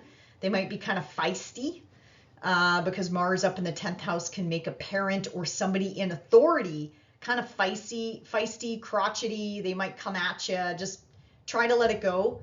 Capricorn, just try to let it go, because it might not end well for either of you. And words might be exchanged that you just can't take back. So just something to keep in mind. Now, I'm not trying to make this transit sound negative, but I want to be honest with you all, right? Because Mars challenging your planet's placement points, I can't ignore that, right? But this is definitely a good transit to, again, let go of anything in your business, in your work, in your career, in your status, in your reputation that's not working. This might make you as a parent pretty feisty and riled up as well. Now, if you're not working, again, I would channel this into doing good deeds for your local community, diving into hobbies, projects, new committees, new memberships, new networks. Like, put your passion and action towards something that lights you up from the inside out, Capricorn. So that's how I would ask you to channel this energy, because you might feel restless with this energy. Also good energy for kind of like taking a step back and hearing people out. So if you have to make any presentations or pitches this month, take a step back and hear them out, because it could really help you with this launch or this business move or this idea. It might be hard to hear the feedback, but at the end of the day, Capricorn, this energy is working for you, not against you. Unless you are trying to push something forward with force, gut check yourself and take a step back, I would say. Okay, Capricorn, that's about all I was going to chat about this month. So enjoy the month ahead, and we'll see you back here in September. Bye for now. Hey Aquarius, welcome to August, and let's take a look at where I think your energy and focus will be concentrated this month. So the sun is still illuminating your opposite sign of Leo, so across the street in your 7th house. Plus you also still have Mercury there, and we are still in Mercury retrograde. Now, once the sun moves into your 8th house of finances and joint resources, you also have a new beginning there starting up this month as well. So let's break this down, Aquarius. Let's start with your 7th house, excuse me, of relationships. So the sun is still pouring in light, heat, energy into your one-to-one connections. So this could be with family, this could be with friends, this could be with your children, this could be with marital partnerships or love partnerships, partnerships in general, business or otherwise, friendships, anything goes. When it's in the 7th house, it's any sort of connection we have one-on-one with individuals. Now, Mercury retrograde here, though, is asking you to reassess something. Also, Aquarius, if you have to sign on the dotted line this month with anything to do with contracts, agreements, negotiations, reassessments, anything like that, or revisions, just double, triple check everything, because you might miss a detail, especially if it's something new. If you're revising something or going over old ground or renegotiating something with your employer, then that's a little bit different. But if you're signing something brand new, like a brand new offer letter, a brand new contract, that's where I would need you to double, triple check the details. Not the end of the world. If you miss something, you miss something. It will come to light later on, either in the month, next month, next year, who knows? But at some point, this will come back around, basically.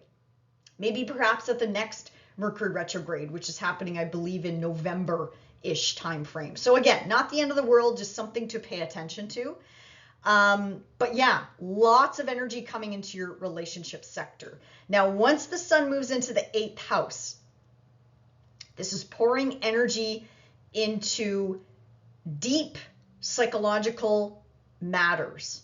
8th house is big life change, or it's connected to big life changes. It's a death and rebirth house.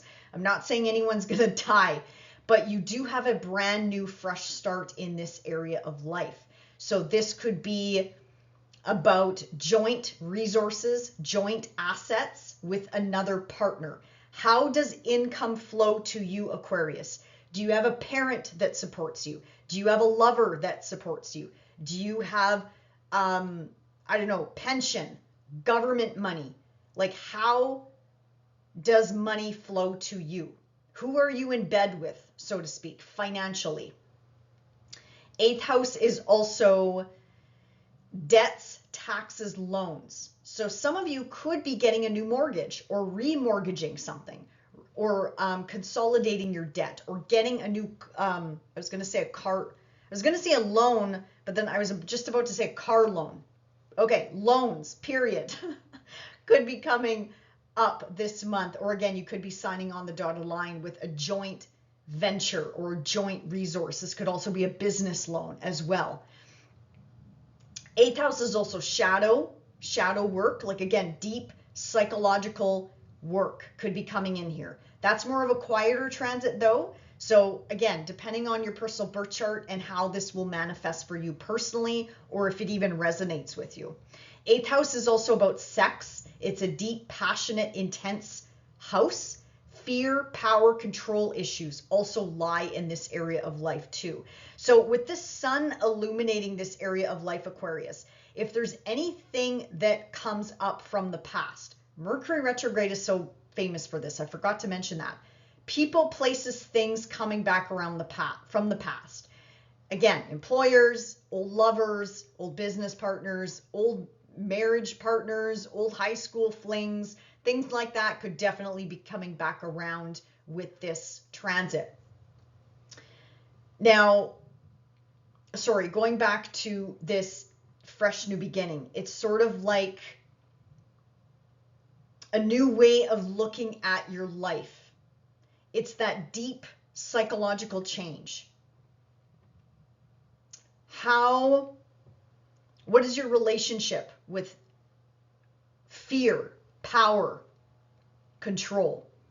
How do you relate to that? How does that make you feel in your body when I say that? So regardless, there is a brand new fresh start beginning in this 8th house. Also, don't be afraid to work with somebody, a professional, a healer, a counselor, whatever, an astrologer. 8th house is taboo stuff too, tarot. Don't be afraid to turn to those modalities as well if you're confused about an area of life or you're not really sure where to turn to, right? So this is a fresh new slate, almost like a new mindset that they're asking you, these energies are asking you to incorporate. This new moon is also square to Uranus in the 5th house. So this could be about breaking away from a relationship and moving into or moving towards a new relationship. This could be a new beginning with a child. This could be, I'm going to throw it out there, Aquarius. This could be a fertility transit. This could be surprise, I'm pregnant. Could be. Not for everyone, but it could be. Because this new moon, there's like a surprise element to it because it's making a connection to Uranus. This could be a spark of insight, a new way of earning income, a new job offer, somebody wanting to finance you or somebody wanting to get in bed with you, literally or metaphorically speaking, like somebody wanting to finance you, somebody wanting to commit to you could be coming in around this new moon. So this is happening. I'm jumping around a bit here, but I have the dates on the slide here. August the 23rd is when this new moon or new beginning is starting up in your 8th house, or seeds of intention are being planted at this time. And this could definitely be a new sexual connection coming in, Aquarius. I'm just going to put it out there. Uranus in your 5th house, this could definitely be new love, but I can also appreciate not all of you are looking for new love, right? If you're currently in a relationship, it's about reigniting that sexual spark, maybe reigniting the passion, bringing the passion back in your relationship. That could be a possibility as well. Or again, old love coming back around, coming back into your life. Okay, so that's the 7th house, 8th house energy. Now, we have a full moon in your sign this month, and we are halfway to your birthday season, which is pretty crazy to think about. So, full moon in Aquarius, 16 degrees on August the 9th. So if you have anything around 16 degrees, this will add in an additional layer. So if you have your sun around that degree point, this is about your career, your status, your reputation, your health and vitality, maybe father figures. Again, this is endings, culmination points. If it's your rising sign, something to do with your physical body, but it's also shining a spotlight in your love sector though. So this could be about, again, a relationship, which we talked about there with the Leo energy coming into your 7th house. If it's your moon sign, it's an ending and culmination on the home front, or something to do with family members or mother, father, authority figures in your life. But regardless, Aquarius, this is kind of like endings and culminations of something that you may have put in motion 6 to 9 months ago. And it's coming to a conclusion. So it's sort of like wrapping up this chapter and then moving into something new. It doesn't have to be something grandiose or big, because this full moon is not really talking to any other planets, placements, points. I'm not including asteroids, by the way, because I think asteroids are involved here, but I don't want to, I'm not 100% familiar with them yet, so I just want to talk about the planets. But regardless, this is shining a spotlight on you in some way, shape, or form, Aquarius. You are in the spotlight, or a partner is in the spotlight, or a business partner is in the spotlight, or a marital partner is in the spotlight. Yeah, and this could be revisions or changes to do with your image. Your image, what you want to be known for. Because again, if it's your rising sign, it's the lenses, the glasses that we wear. It's the projections we put onto the planet, our purpose, and it's how people view us. It's kind of like that first impression, right? I mean, you could make one hell of a first impression with a full moon in your 1st house, but it's about putting yourself out there and projecting what you want, right? What you want to manifest at this point. Again, think back 6 months ago, 6 to 9 months ago, they're saying. Whatever you put into motion back then, it should be coming back around, or again, something is closing out so you can move into something new.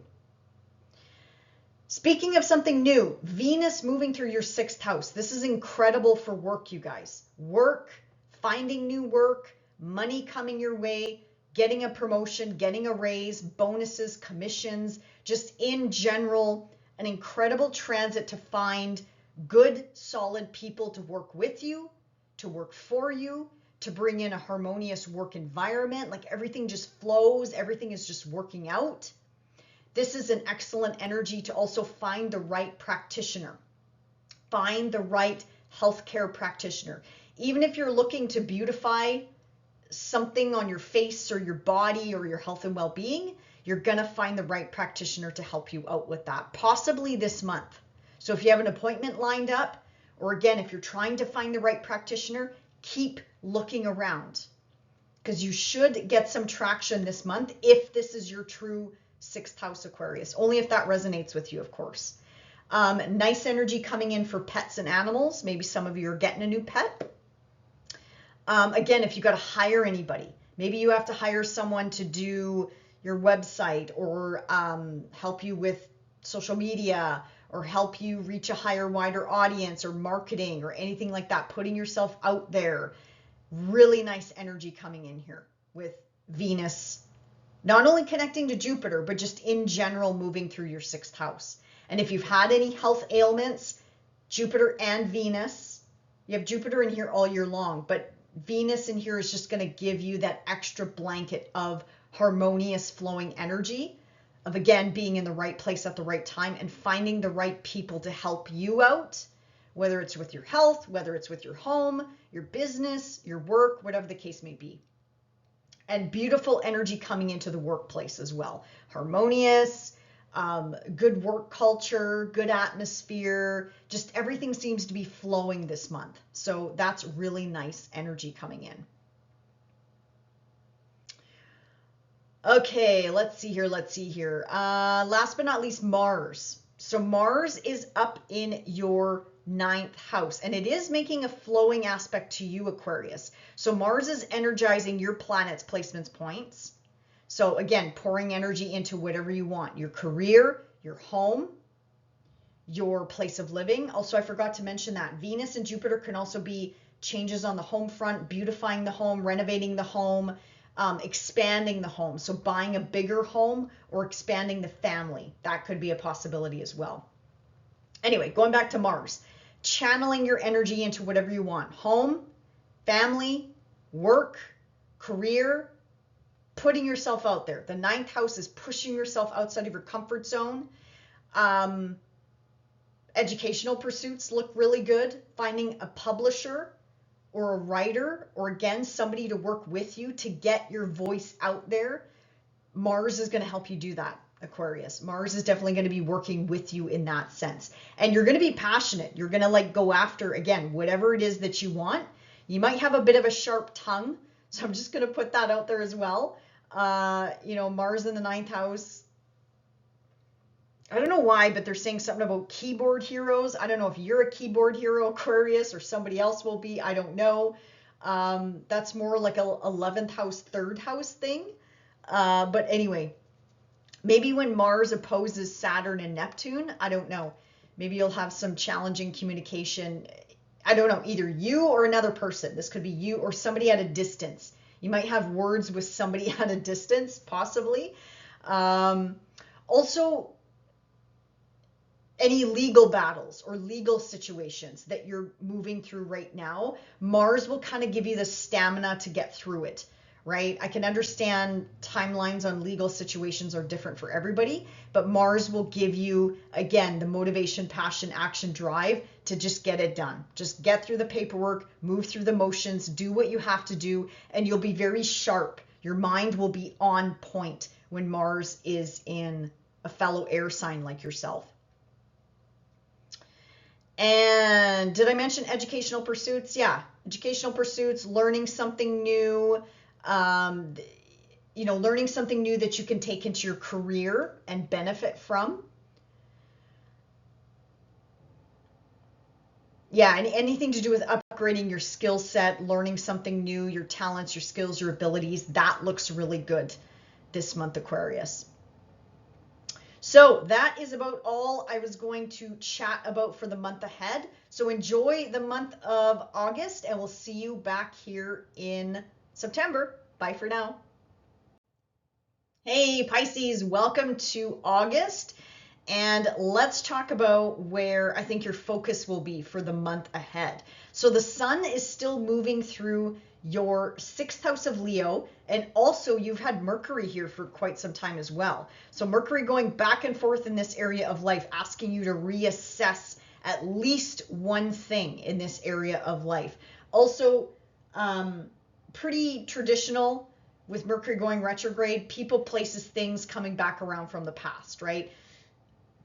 And there's a reason for this, to revisit it, to get some closure, to actually, this is a good transit, especially in your 6th house for killer deals coming back around. So good sales, something that you missed out on could be coming back around, Pisces. So that is one nice thing of Mercury retrograde in your 6th house. But anyway, let's start there. So the sun is going to continue to infuse energy in this area of life. So this is about work. This is about your workplace, whether you own a business or run a business. So it depends. It could be your workplace. It could be the work environment. It could be the work culture, or it could be people that work with you for you. So people might be coming and going, Or I don't know, maybe there's people that are indecisive and they're like, I think I'm going to quit this job, or I think I'm going to move on, or whatever the case may be. It might drive you nuts if you're a business owner and you hear people grumbling away.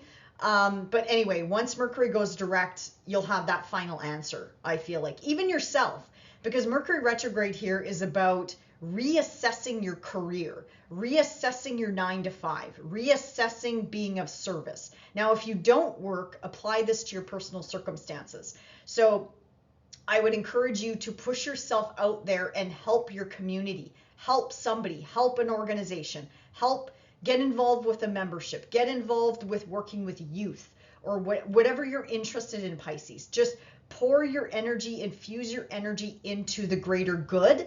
And again, it's going to light you up. And make sure it is something that lights you up from the inside out. Don't force it. You shouldn't have to force it, right? So 6th house is also about your health and well-being. So one common thing that also happens with Mercury retrograde in the 6th house is if you've had any health tests done, Mercury retrograde kind of messes with that. So if you've had blood work done, if you've had, I don't know, any sort of medical testing done, the results might come back inconclusive. Or if the results come back and you're not happy with them, or you're not satisfied with them, or you're confused, first of all, ask 1,000 questions. Second of all, ask to get retested. Not now, maybe in September, or at least make sure your appointment is on or after August 25th, because that's when Mercury is out of shadow. It would be better actually if Mercury could go into Virgo. So I would say if you can push your medical date to September the 1st, that would be even better yet. But anyway, I'm just talking about retesting, not new tests, retesting. So something just to keep in mind. Because yeah, Mercury can do that, right? Mercury retrograde, technology is squirrely, things shutting down, things freezing, results not working out. Maybe you'll get somebody else's results. They're not even your results. That can happen too. Okay, let's see here. Running into old coworkers, running into, again, people, places, things from the past with regards to work, or old love relationships as well. That could be possible too with Mercury retrograde in Leo. Okay, so once the sun moves out of this busy 6th house, day-to-day duty, and also responsibility, it's kind of a heavy house. It's how can I be of service? It's how can I help you type of thing. Think of that traditional customer service saying, right? How can I help you today? Or what can I do for you today, right? So once the sun moves out and into your 7th house of partnerships, you have a brand new fresh start here this month, Pisces. So the sun is going to pour light, heat, energy into your partnership sector.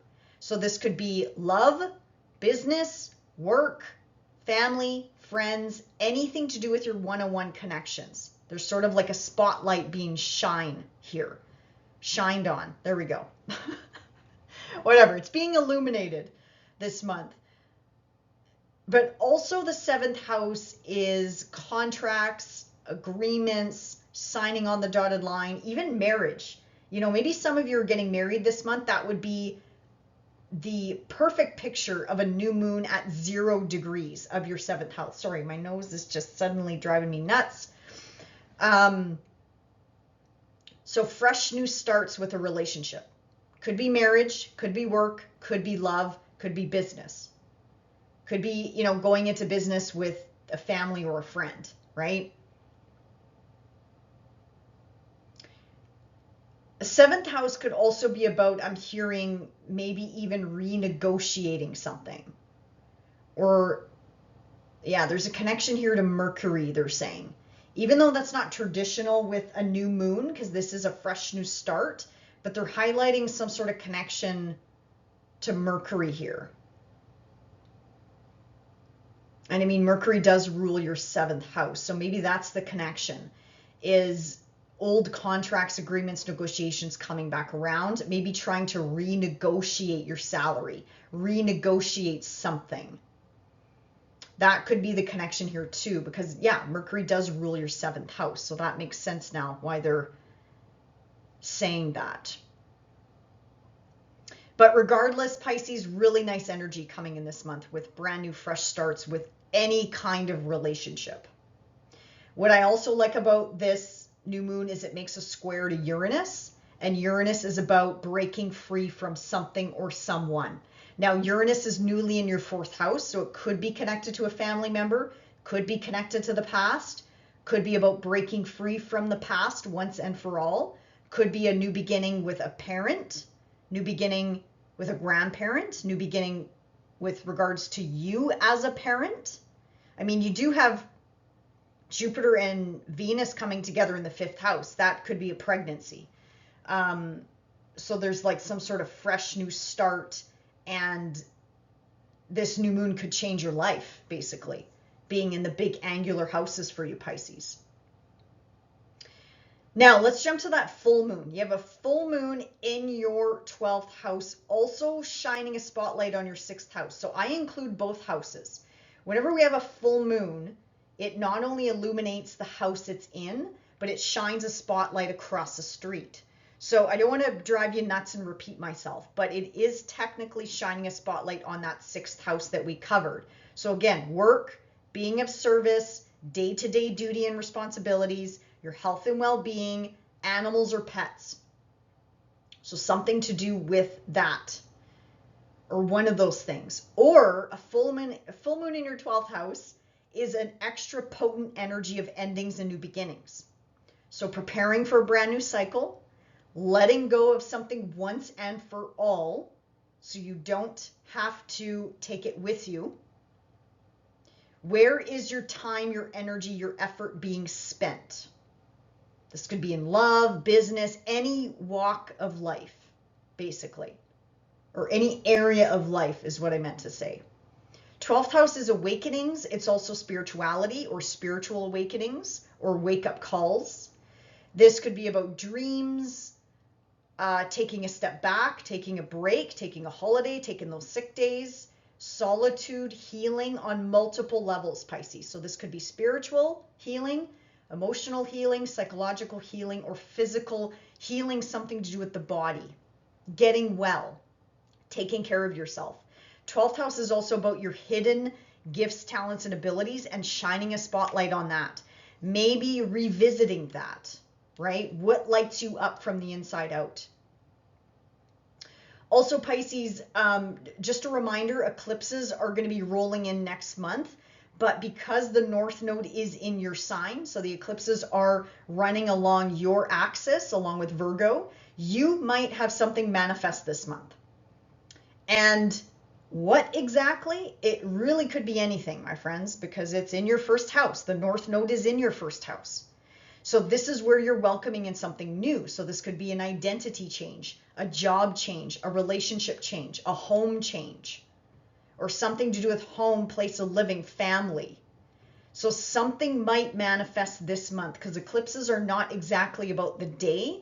It's about the energy leading up to the day, which is September, and after September. So 6 months after September, this energy is going to continue to roll out.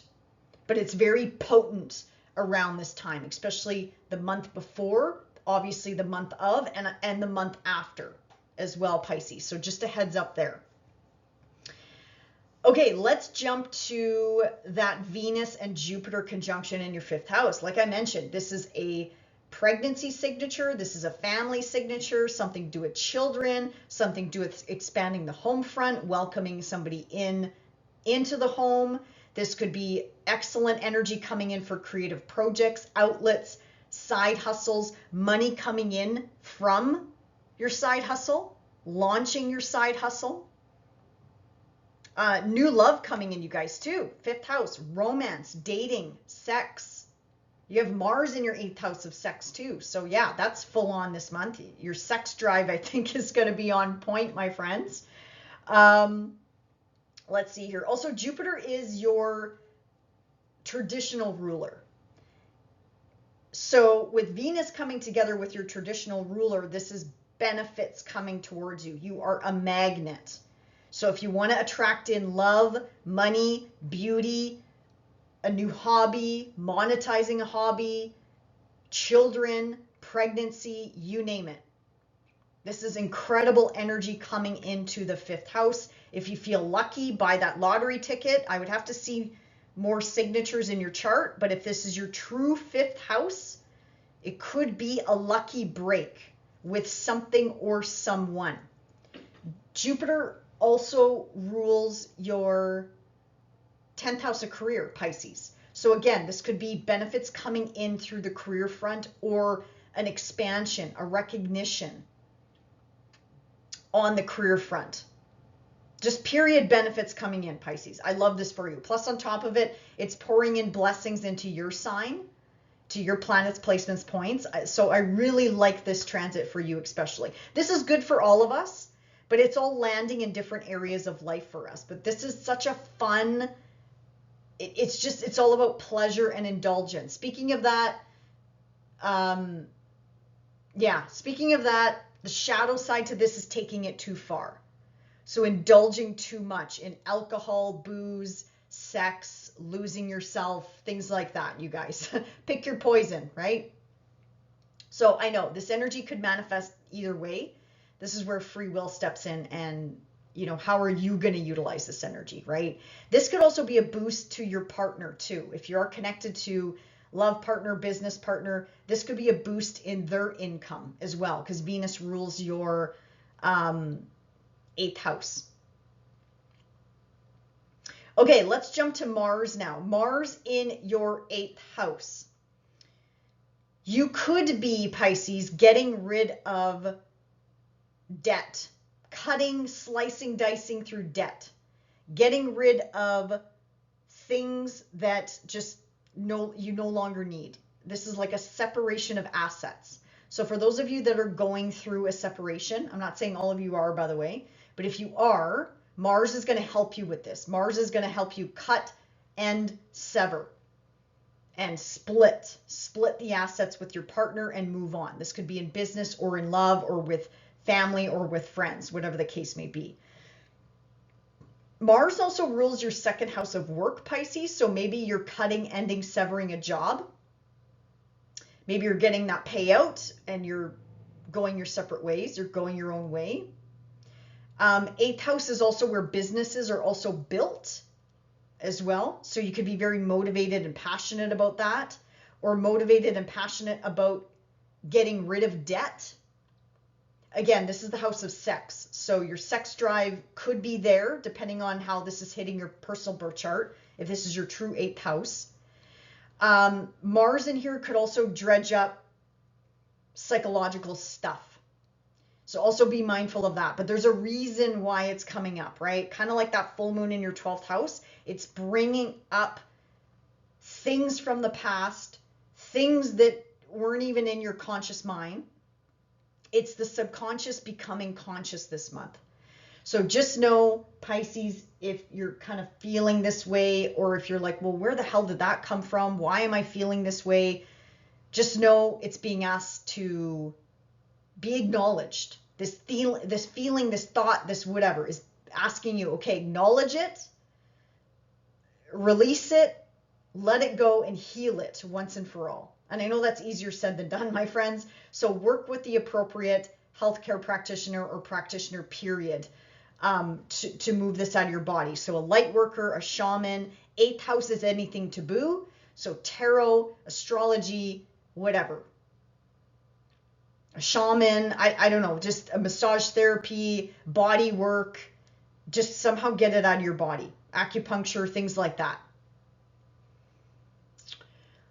Let's see here. That's about it, Pisces, that I wanted to bring up for the month ahead. So, and again, keep in mind the eclipses. I'm hearing that loud and clear for you this month. Definitely loud and clear. So I have a feeling a lot of you are going to be feeling this eclipse energy this month. That's okay. Lean into it, move into it, release something at that 7th house port in your chart. And I'm looking at it as like a portal. They're showing me like a portal. Let something go across the street from you in your 7th house, even though you do have a new moon there, but eclipses are different. And then so you can welcome in something new. This is like they're showing me like a new you, a new identity. It's almost like you're being reborn. So that could definitely manifest well before September. And then September is kind of like oh yeah, that happened to me back in August. So yeah, that makes sense. That's kind of what they're showing me. So anyway, Pisces, enjoy the month ahead, and we'll see you back here in September. Bye for now.